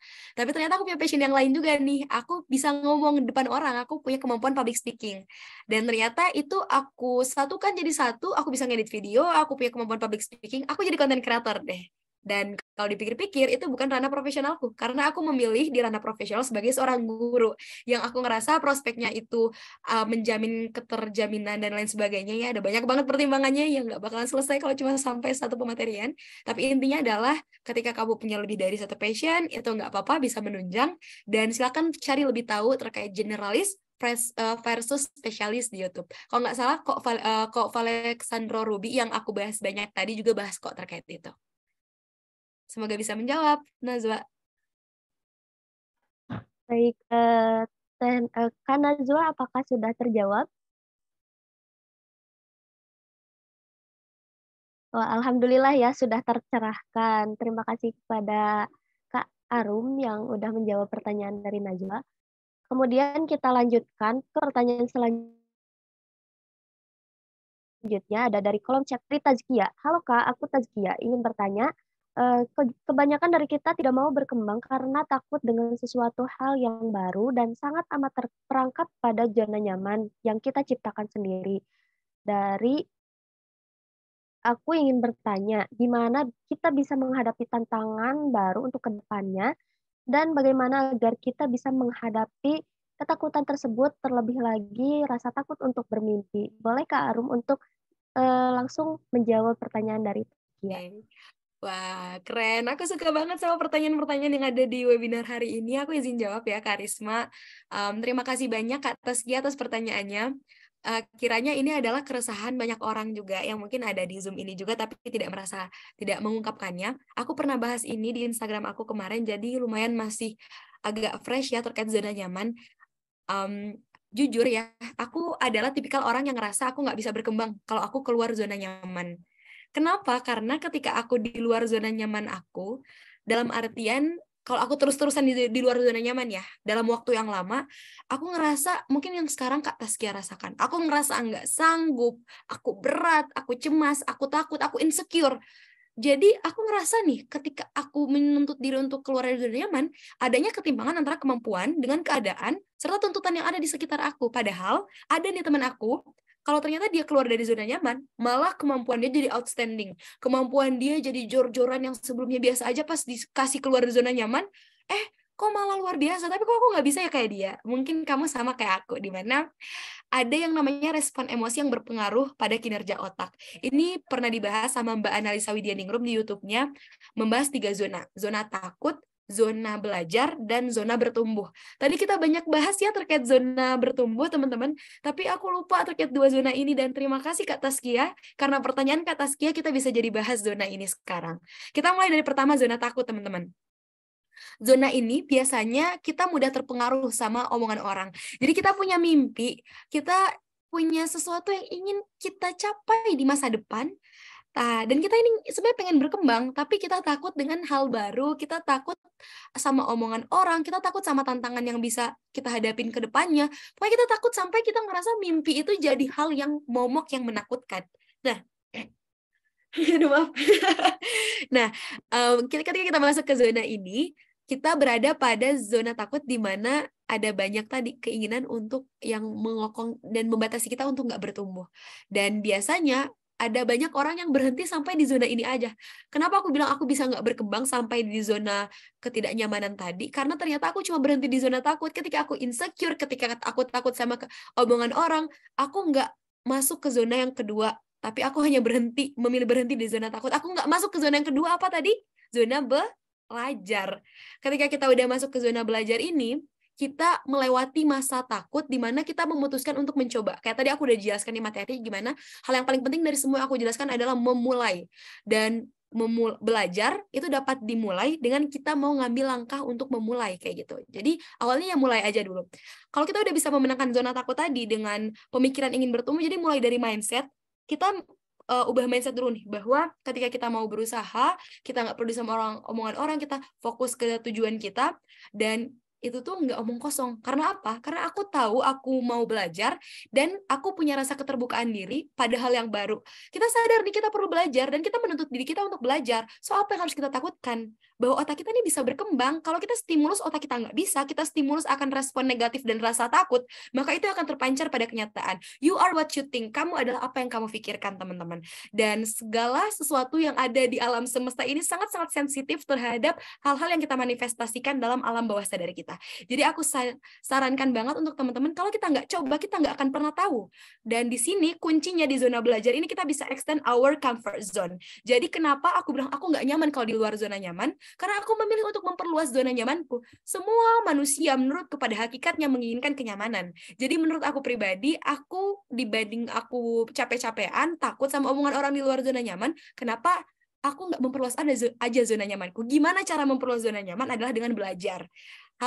Ingin mau berkembang kayak aku bilang tadi. Kalau kamu udah bisa memenangkan zona yang kedua tadi, kalau kata Mbak Analisa di YouTube-nya itu kayak gini. Untuk bisa masuk ke zona bertumbuh, kita harus memperluas zona nyaman kita. Karena dengan begitu, kita bisa mengembangkan skill yang kita punya. Tadi kan udah ada passion ya di awal, kita udah belajar, dan kita mau untuk bertumbuh, maka kita sedang berupaya untuk mengembangkan zona nyaman kita juga. Jadi kita bukan hidup di luar zona nyaman, dalam ketidaknyamanan, tapi kita memperluas zona nyaman dan ada di dalam situ dalam hal belajar. Masuk nih ke zona yang ketiga, growth zone, zona untuk bertumbuh. Pada zona ini, di mana kita udah bisa mulai menemukan our purpose, menemukan tujuan hidup kita. Jadi kalau seandainya teman-teman tadi, mungkin maaf ya aku tadi kayak terkesan kalian harus tahu tujuan hidup kalian apa, dan kalian bingung jawabnya kayak aku masih nggak tahu Kak Arum tujuan hidup aku apa. Ya nggak apa-apa banget kalau kita belum coba buat masuk ke 3 zona ini gitu. Mungkin your purpose akan seiring berjalannya waktu bertemu ketika kamu sedang dalam masa untuk bertumbuh dan berkembang. Pada akhirnya kalau kita udah bisa dapat purpose hidup kita bisa mendengar aspirasi hidup. Ternyata aku tuh pengen kayak gini loh. Ternyata aku punya mimpi kayak gini loh. Jadi hal-hal baik, aspirasi hidup kita tuh lebih bisa terdengar dan tersuarakan, suaranya lebih keras di telinga kita. Sebelumnya nih kita nggak bisa dengar aspirasi hidup kita sendiri karena apa? Telinga kita dipakai buat dengerin omongan orang. Padahal ada aspirasi hidup kita yang perlu untuk telinga kita dengarkan. Itu intinya teman-teman. Dan inilah masa-masa ketika kita berada dalam growth zone, kita bisa merumuskan goals dalam hidup kita. Wah, Masya Allah indah banget kalau udah di masa ini kita ngerasa mimpi adalah sebuah harapan, bukan momong ketakutan. Ketika kita bisa bangun setiap hari dengan mimpi yang baru, kita punya semangat yang baru, kita punya keyakinan untuk bisa mewujudkan mimpi kita, dan kita punya alasan untuk bisa hidup. Aku rasa itu adalah fase yang harus kita syukuri, dan gak semua orang bisa berada dalam fase itu. Jadi kalau teman-teman udah sampai ke fase itu, patut untuk bersyukur, dan jangan pernah merasa cukup dan berpuas diri dengan seperti apa yang udah aku jelaskan tadi ya. Untuk kita terus bertumbuh, kita nggak boleh merasa cukup dan harus terus mau belajar, karena belajar itu lifelong learner. Kita harus menjadi lifelong learner, karena belajar itu adalah proses seumur hidup, bukan hanya ketika SD, SMP, SMA, kuliah, dan ketika aku sudah mendapatkan toga lalu udah nggak ada tugas untuk belajar, tapi belajar itu untuk seumur hidup. Itu mungkin jawabannya, dan sedikit tambahan terakhir banget. Jangan terlalu fokus pada ketakutan di masa depan sampai kamu lupa untuk bisa hadir di masa kini.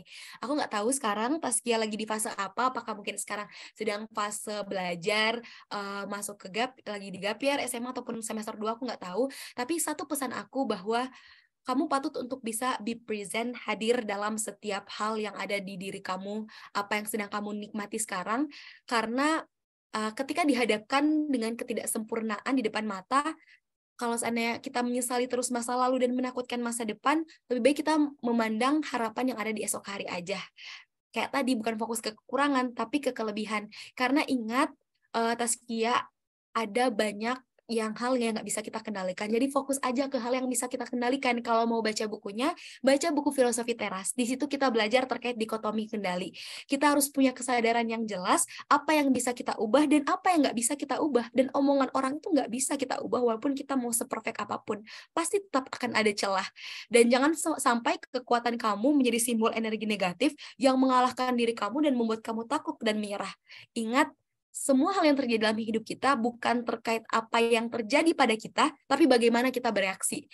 Jadi, satu hal, salah satu yang aku kutip dari salah satu tokoh yang namanya Thich Nhat Hanh, katanya gini, satu-satunya momen yang dimana kita benar-benar hidup adalah sekarang.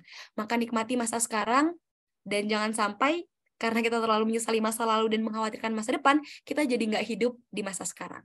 Semoga bisa menjawab, Taskia. Terima kasih atas pertanyaannya.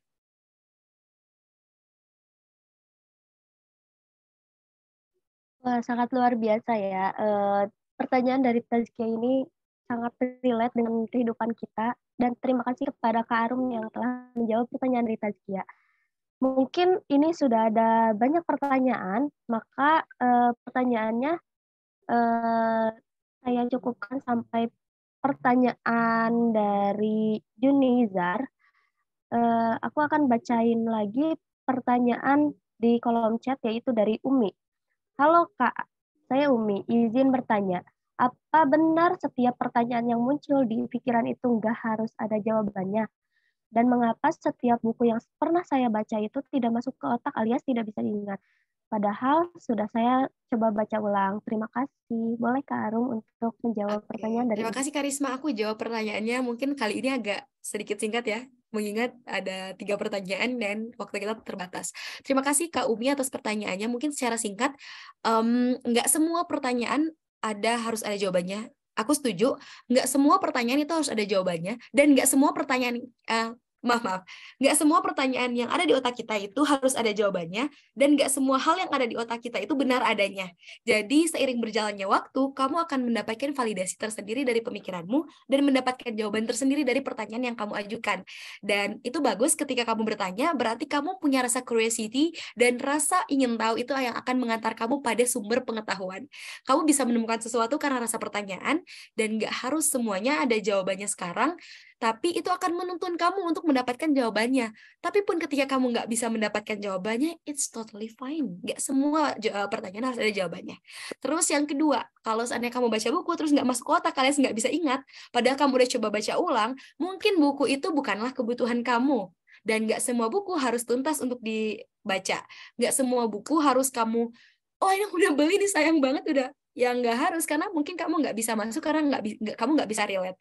Tapi satu hal yang mungkin bakalan berguna untuk kamu adalah coba agar bisa ngingat buku adalah meresensi. Ini works parah di aku. Jadi aku kalau nulis caption di Instagram, biasanya itu adalah hasil dari ekstraksi buku yang aku baca. Jadi aku baca buku, habis itu aku nulis sendiri nih apa yang aku pahami pakai kata-kata aku sendiri. Pun kalau aku nggak sanggup untuk mengingat kata-kata aku sendiri, aku lihat lagi bukunya, aku lihat mana poin-poin yang kiranya relate sama diri aku taruh di caption Instagram. Itu salah satu bentuk aku untuk bisa konsistensikan diri, memahami bahan bacaan yang sudah aku baca, kayak gitu. Jadi kalau seandainya kamu nggak bisa buat ingat, mungkin kamu nggak mengekstraksi apa yang kamu baca lewat satu berkas. Silakan untuk ditulis. Itu jawabannya. Aku langsung baca aja mungkin Karisma yang selanjutnya ya. Yang di bawah. It is okay. Dari Kak Mary, sama Kak Junizar.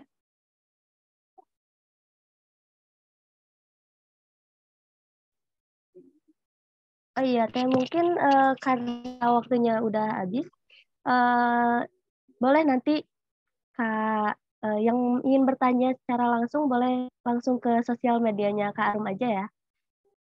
Yaitu Kak Mary sama Kak Junizar boleh langsung bertanya kepada Kak Arum. Oke, karena waktunya udah habis.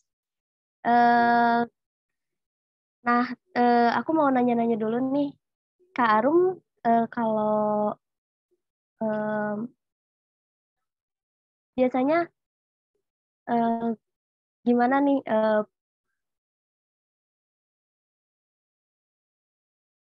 Bentar deh, mohon maaf. Kak Arum, gimana nih perasaan Kak Arum menjadi pemateri pada pagi hari ini? Aku ngerasa di sini teman-temannya punya rasa curiosity yang tinggi. Jadi aku senang banget karena teman-teman bertanya pada hal-hal yang esensial apa yang aku jelaskan. Jadi apa yang aku jelaskan, aku harap bisa sampai ke teman-teman dan ternyata orang-orang di sini keren-keren ya. Sama aku mau nambahin satu, mungkin Kak Risma. Aku saking sukanya sama buku You Do You by Alexandra Ruby ini. Aku ngerasa ini adalah buku dari penulis bahasa Indonesia. Jadi ini bukan buku terjemahan. Kadang kalau kita baca buku terjemahan kan susah ya buat masukin ke otak. Nah, ini tuh bener-bener menjawab semua pertanyaan yang kalian tanyakan di kolom chat hari ini. Dan materi yang aku sampaikan tadi 50% berasal dari buku ini. Jadi aku mau ngasih satu buku ini buat orang yang bisa ngeekstraksi pematerian hari ini dan dibagikan ke story Instagramnya. Boleh tag aku sama Arunika ya. Oke. Nanti aku bakalan pilih pertanyaannya. Ya, bukan pertanyaan. Nanti aku bakalan pilih apa ya? Summary, mungkin resume atau entah pakai video atau tulisan terserah, dan bakalan aku kirimin buku You Do You by Alexandra Ruby. Semangat, dan siapa tahu ada yang mau dan nggak harus semua bikin. Jadi ini bukan kewajibannya tapi pilihan. Thank you Kak Risma. Terima kasih banyak.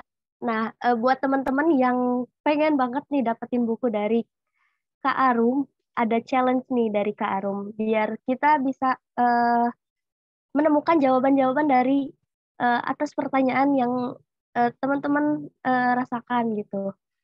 Oke, mungkin terima kasih kepada Kak Arum yang sudah menemani kita di diskusi yang tanya jawab ini. Semoga bisa menjawab semua keresahan teman-teman semua, dan juga terima kasih kepada teman-teman yang sudah bertanya. Nah, sebelum ditutup mungkin dari Kak Arum ada menyampaikan closing statement-nya dulu, boleh kepada Kak Arum, dipersilahkan.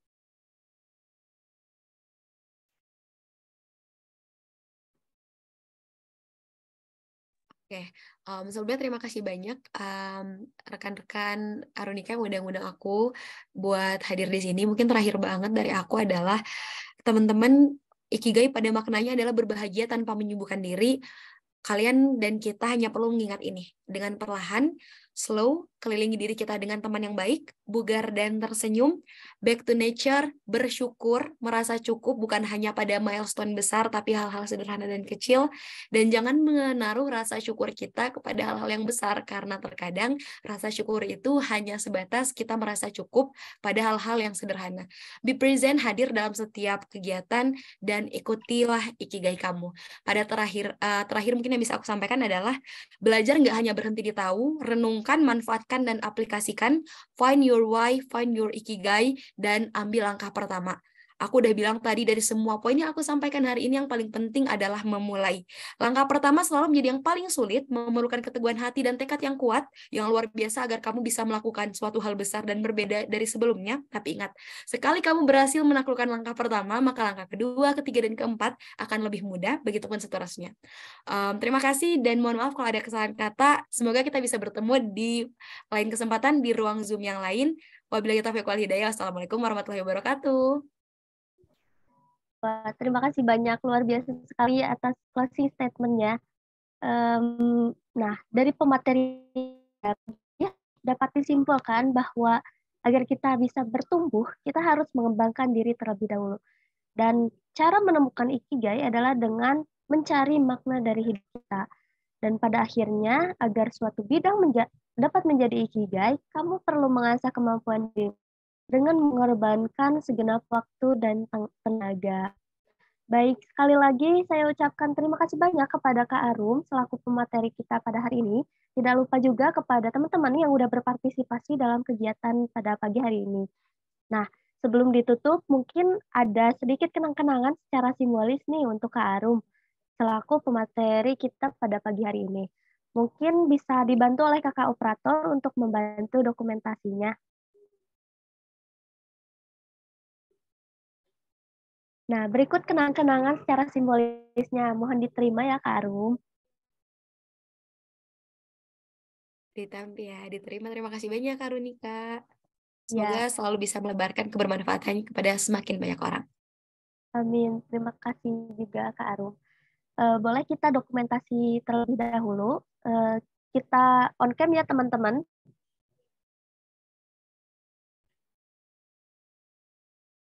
Kita on cam terlebih dahulu.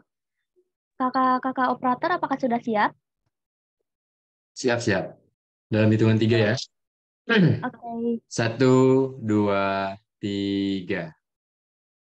Lagi 1, 2, 3. Terakhir 1, 2, 3. Terima kasih. Saya kembalikan kepada tim moderator. Baik, terima kasih kakak operator atas dokumentasinya. Baik, usai sudah materian kita pada pagi hari ini, satu kalimat yang paling berkesan bagi aku pada pematerian kali ini adalah, dunia menjadi lebih baik ketika kita mengembangkan diri sendiri. Jangan takut jika pertumbuhan kita berlangsung lambat, setelah apabila kita hanya diam saja dan tidak mengembangkan diri. Nah, aku ucapkan terima kasih kembali kepada Kak Arum yang bersedia untuk menemani kita pada sesi pematerian kali ini. Semoga di lain kesempatan kita dapat bertemu dan berdiskusi kembali. Mohon maaf apabila selama memandu sesi pematerian ini ada kata-kata dari aku yang kurang berkenan di hati Kak Arum. Oke. Kak Arum, apabila ingin meninggalkan ruangan, boleh dipersilakan. Karena sesi, ya, terima kasih Kak.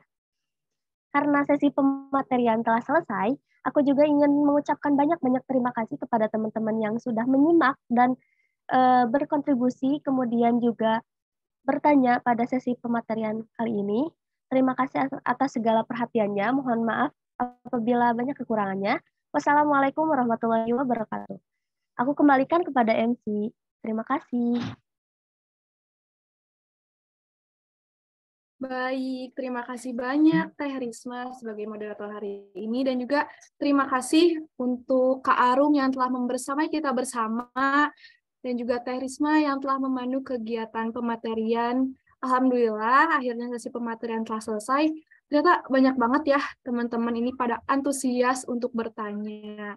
Oke, banyak banget juga nih bekal yang dikasih dari Kak Arum tadi ya. Contohnya kayak Kak Arum ini sangat-sangat menginspirasi sekali, karena sebagai seorang mahasiswa yang super sibuk, Kak Arum ini masih sempat-sempatnya gitu mengikuti perlombaan, kedutaan, dan juga banyak lagi gitu ya organisasi-organisasi lainnya. Keren banget kan Kak Arum ini. Dan juga aku sempat nulisin tadi ya, kata Kak Arum tuh kita harus membuat studi plan agar lebih terarah lagi nih kita untuk merencanakan karir kita di masa depan, dan juga jangan pernah membandingkan plan kita dengan plan orang lain, seperti itu ya teman-teman. Wah, keren banget kan pematerian hari ini. Jangan lupa nih, boleh nih dikasih reaction terbaiknya untuk sebagai bentuk apresiasi kepada pemateri kita dan moderator kita hari ini.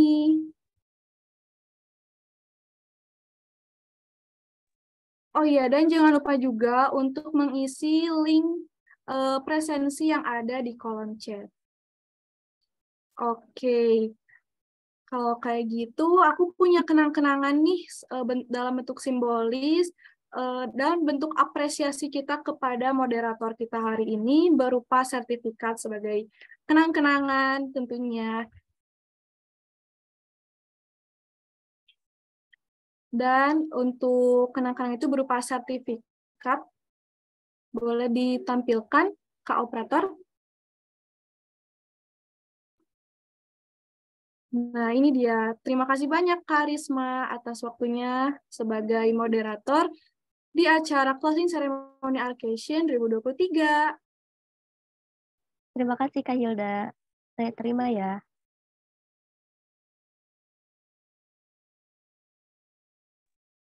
Oke, terima kasih banyak Kak.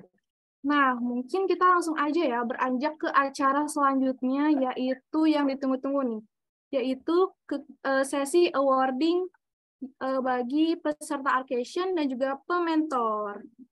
Nah, karena pastinya kita semua juga udah tahu kan tentang program unggulan dari Alunika Mengabdi, yaitu Arcation 2023 yang telah berjalan selama kurang lebih 2 bulan ya, teman-teman. Nah, di mana kegiatan itu seru-seru banget ya, kayak ada roadshow ke setiap sekolah, terus juga bimbel oleh mentor, mentoring, tryout, dan juga masih banyak lagi tentunya yang pastinya seru-seru banget.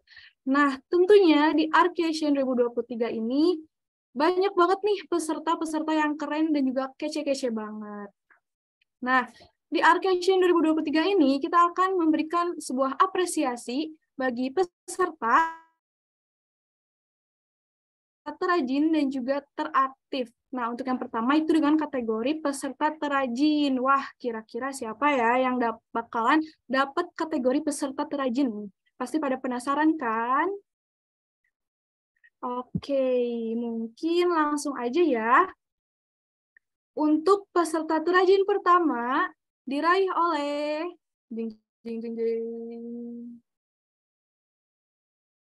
diraih oleh Kak Nazwa Nur Hidayah. Selamat Kak Nazwa sebagai peserta terrajin. Semoga semakin memotivasi kita semua ya, teman-teman. Sama-sama Kak Nazwa. Oke. Tapi nggak cuma satu, teman-teman. Masih ada lagi nih peserta terrajin kedua di kegiatan Arcation 2023. Kira-kira siapa ya? Pada penasaran kan pastinya? Siapa ya? Siapa ya? Oke, kita langsung aja. Untuk kategori peserta terrajin kedua diraih oleh Kak Salma Fitri Hoirunisa. Wah, selamat Kak Salma.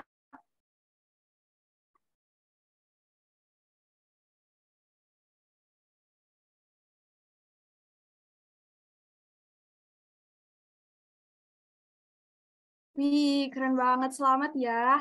Dan tenang aja nih, ada satu lagi kategori yang mendapatkan kategori peserta terrajin. Kira-kira siapa ya? Apakah ada yang di antara kalian atau kira-kira siapa nih?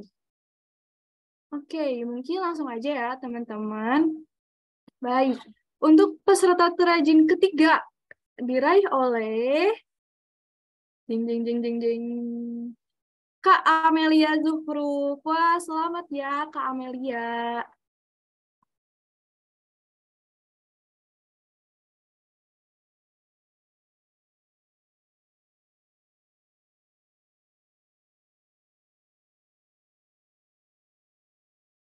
Wih, selamat ya, keren-keren banget nih.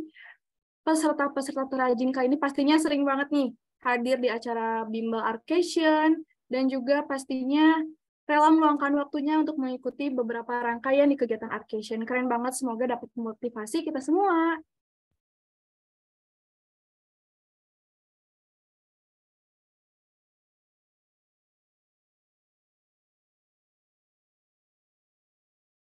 Oke, kita lanjut aja ya. Selain kategori peserta terrajin, ada juga nih kategori peserta teraktif. Wah, kira-kira siapa ya yang sering aktif bertanya, aktif menjawab saat kegiatan bimbel? Pasti pada penasaran kan? Oke, langsung aja ya teman-teman aku umumin. Untuk kategori peserta teraktif yang pertama, yaitu diraih oleh Kak Alia Zahra. Wah, selamat Kak Alia. Wih, keren banget nih. Oke. Terus ada juga nih, kategori peserta teraktif kedua. Kira-kira siapa ya? Wah, ya congrats ya Kak Alia. Oke. Nah, yang kedua nih, kira-kira siapa ya? Oke, langsung aja ya. Kategori peserta teraktif kedua diraih oleh Kak Naysila Novia Anggraini. Yes, selamat Kak Naysila.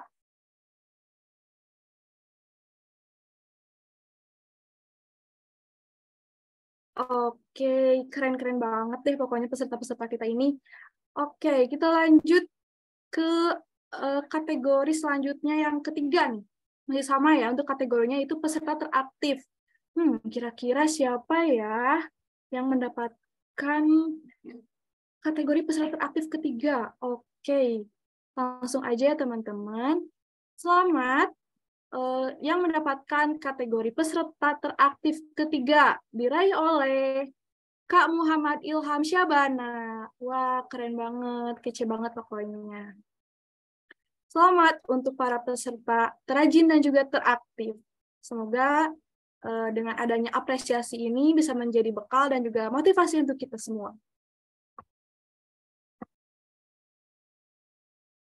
Oke, nah selain kategori peserta nih ya, kita juga punya apresiasi untuk mentor-mentor terbaik kita nih pastinya. Nah, awarding mentor ya. Karena pastinya mentor ini sangat-sangat berpengaruh ya bagi kita semua di kegiatan Arcation 2023 ini gitu. Karena telah meluangkan waktunya dan juga belajar bersama dan juga banyak berkontribusi di kegiatan Arcation 2023. Nah, kami selaku panitia punya sesuatu yang luar biasa sebagai bentuk apresiasi. Kira-kira siapa ya?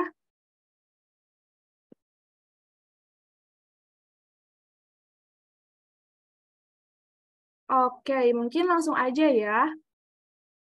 Wording mentor dengan kategori terinteraktif yang artinya paling asik ngajarnya. Kira-kira akan diraih oleh siapa ya? Jeng jeng jeng jeng.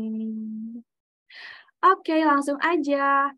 Selamat kepada Kak Ranti Rifani Aisyah selaku mentor mata pelajaran matematika. Wah, keren banget ya Kak Ranti ini karena paling aktif nih, asik ngajar ke peserta-peserta Arcation. Oke, langsung aja ke kategori yang kedua, yaitu mentor dengan kategori terkreatif.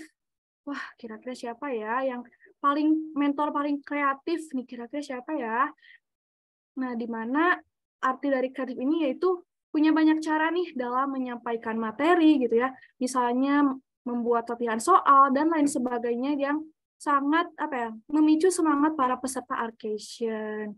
Wah, siapa ya kira-kira? Oke, kita langsung aja ya. Untuk mentor terkreatif diraih oleh Kak Maria Pia Michelle dengan mata pelajaran Bahasa Indonesia. Wih, keren banget nih. Kreatif, mantap-mantap. Oke, selamat buat yang memenangkan kategori tersebut. Oke, nah. Oke, masih ada lagi ya teman-teman. Yang selanjutnya ialah mentor dengan kategori teraktif. Wah, siapa nih? Ada yang udah bisa tebak belum? Yang paling aktif kira-kira siapa ya yang paling rajin mentoring bareng pesertanya?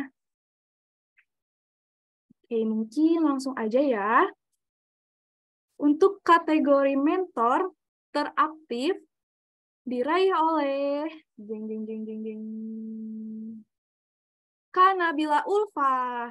Yeay, keren banget. Selamat Kak Nabila.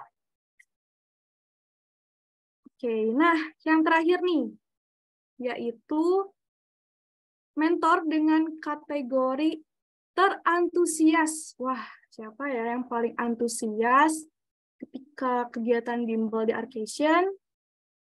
Oke, yang paling semangat ngajarnya nih, antusias banget ya pastinya. Oke, langsung aja ya. Mentor dengan kategori terantusias diraih oleh Kak Fahruzaman. Masya Allah, keren banget ya Kak Fahruzaman ini. Selamat.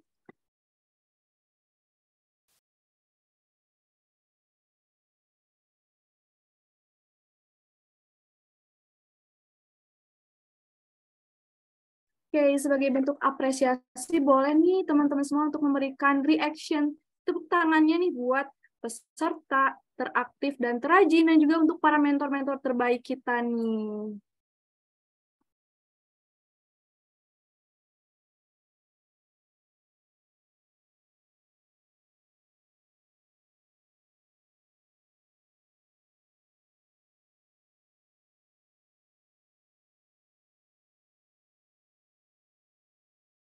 Oke, alhamdulillahirrabbilalamin. Akhirnya kegiatan closing ceremony Arcasian 2023 telah berada di penghujung acara. Oh iya, nih aku infoin juga untuk mentor dan peserta terpilih, mohon untuk konfirmasi ke nomor yang ada di kolom chat ya. Oke, karena kegiatan kali ini telah berada di penghujung acara, yang pastinya seru-seru banget ya teman-teman. Kita udah banyak belajar nih sama pemateri hebat kita kali ini, yaitu Kak Arum, dan juga banyak sekali bekal yang kita dapatkan, dan juga sangat-sangat bermanfaat untuk kita semua. Nah, oke, sebelum kita tutup, kita akan melakukan sesi dokumentasi bersama oleh Kakak Operator. Gimana nih Kak, apakah udah siap? Siap, Teh. Oke, Kak Operator. Silakan, Kak.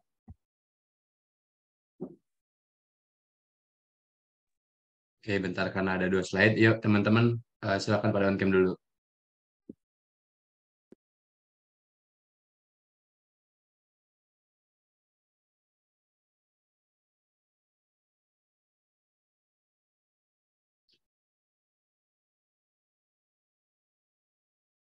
Untuk akun teteh panitia juga mangga. Ayo on cam dulu yuk.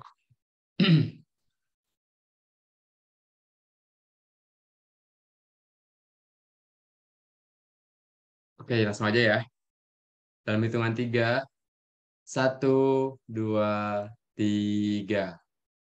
Lagi, 1, 2, 3. Lagi terakhir, 1, 2, 3. Oke, terima kasih teman-teman. Saya kembalikan kepada MC. Baik, terima kasih banyak kepada Kak Operator memandu jalannya sesi dokumentasi ini. Baik, alhamdulillahirrabbilalamin, kegiatan closing ceremony Arcasian 2023 telah selesai. Saya ucapkan terima kasih banyak kepada panitia, mentor, peserta yang telah mengikuti rangkaian kegiatan Arcasian 2023 ini hingga akhir. Semoga ilmu yang didapatkan dapat bermanfaat bagi kita semua. Amin, amin ya rabbal alamin. Oke, nah sebelum itu saya juga ucapkan terima kasih banyak kepada para panitia yang bertugas dan juga kepada pemateri yang sangat luar biasa, dan juga kakak moderator yang telah memandu jalannya sesi pematerian. Baik. Saya Hilda Wulan Cahyani selaku pembawa acara pada hari ini memohon maaf bila terdapat banyak salah kata dan juga tindakan. Maka dari itu, saya Hilda Wulan Cahyani izin pamit undur diri. Akhir kata, wabillahi taufiq wal hidayah. Wassalamualaikum warahmatullahi wabarakatuh. Makasih semuanya. Jangan lupa untuk isi link presensinya ya.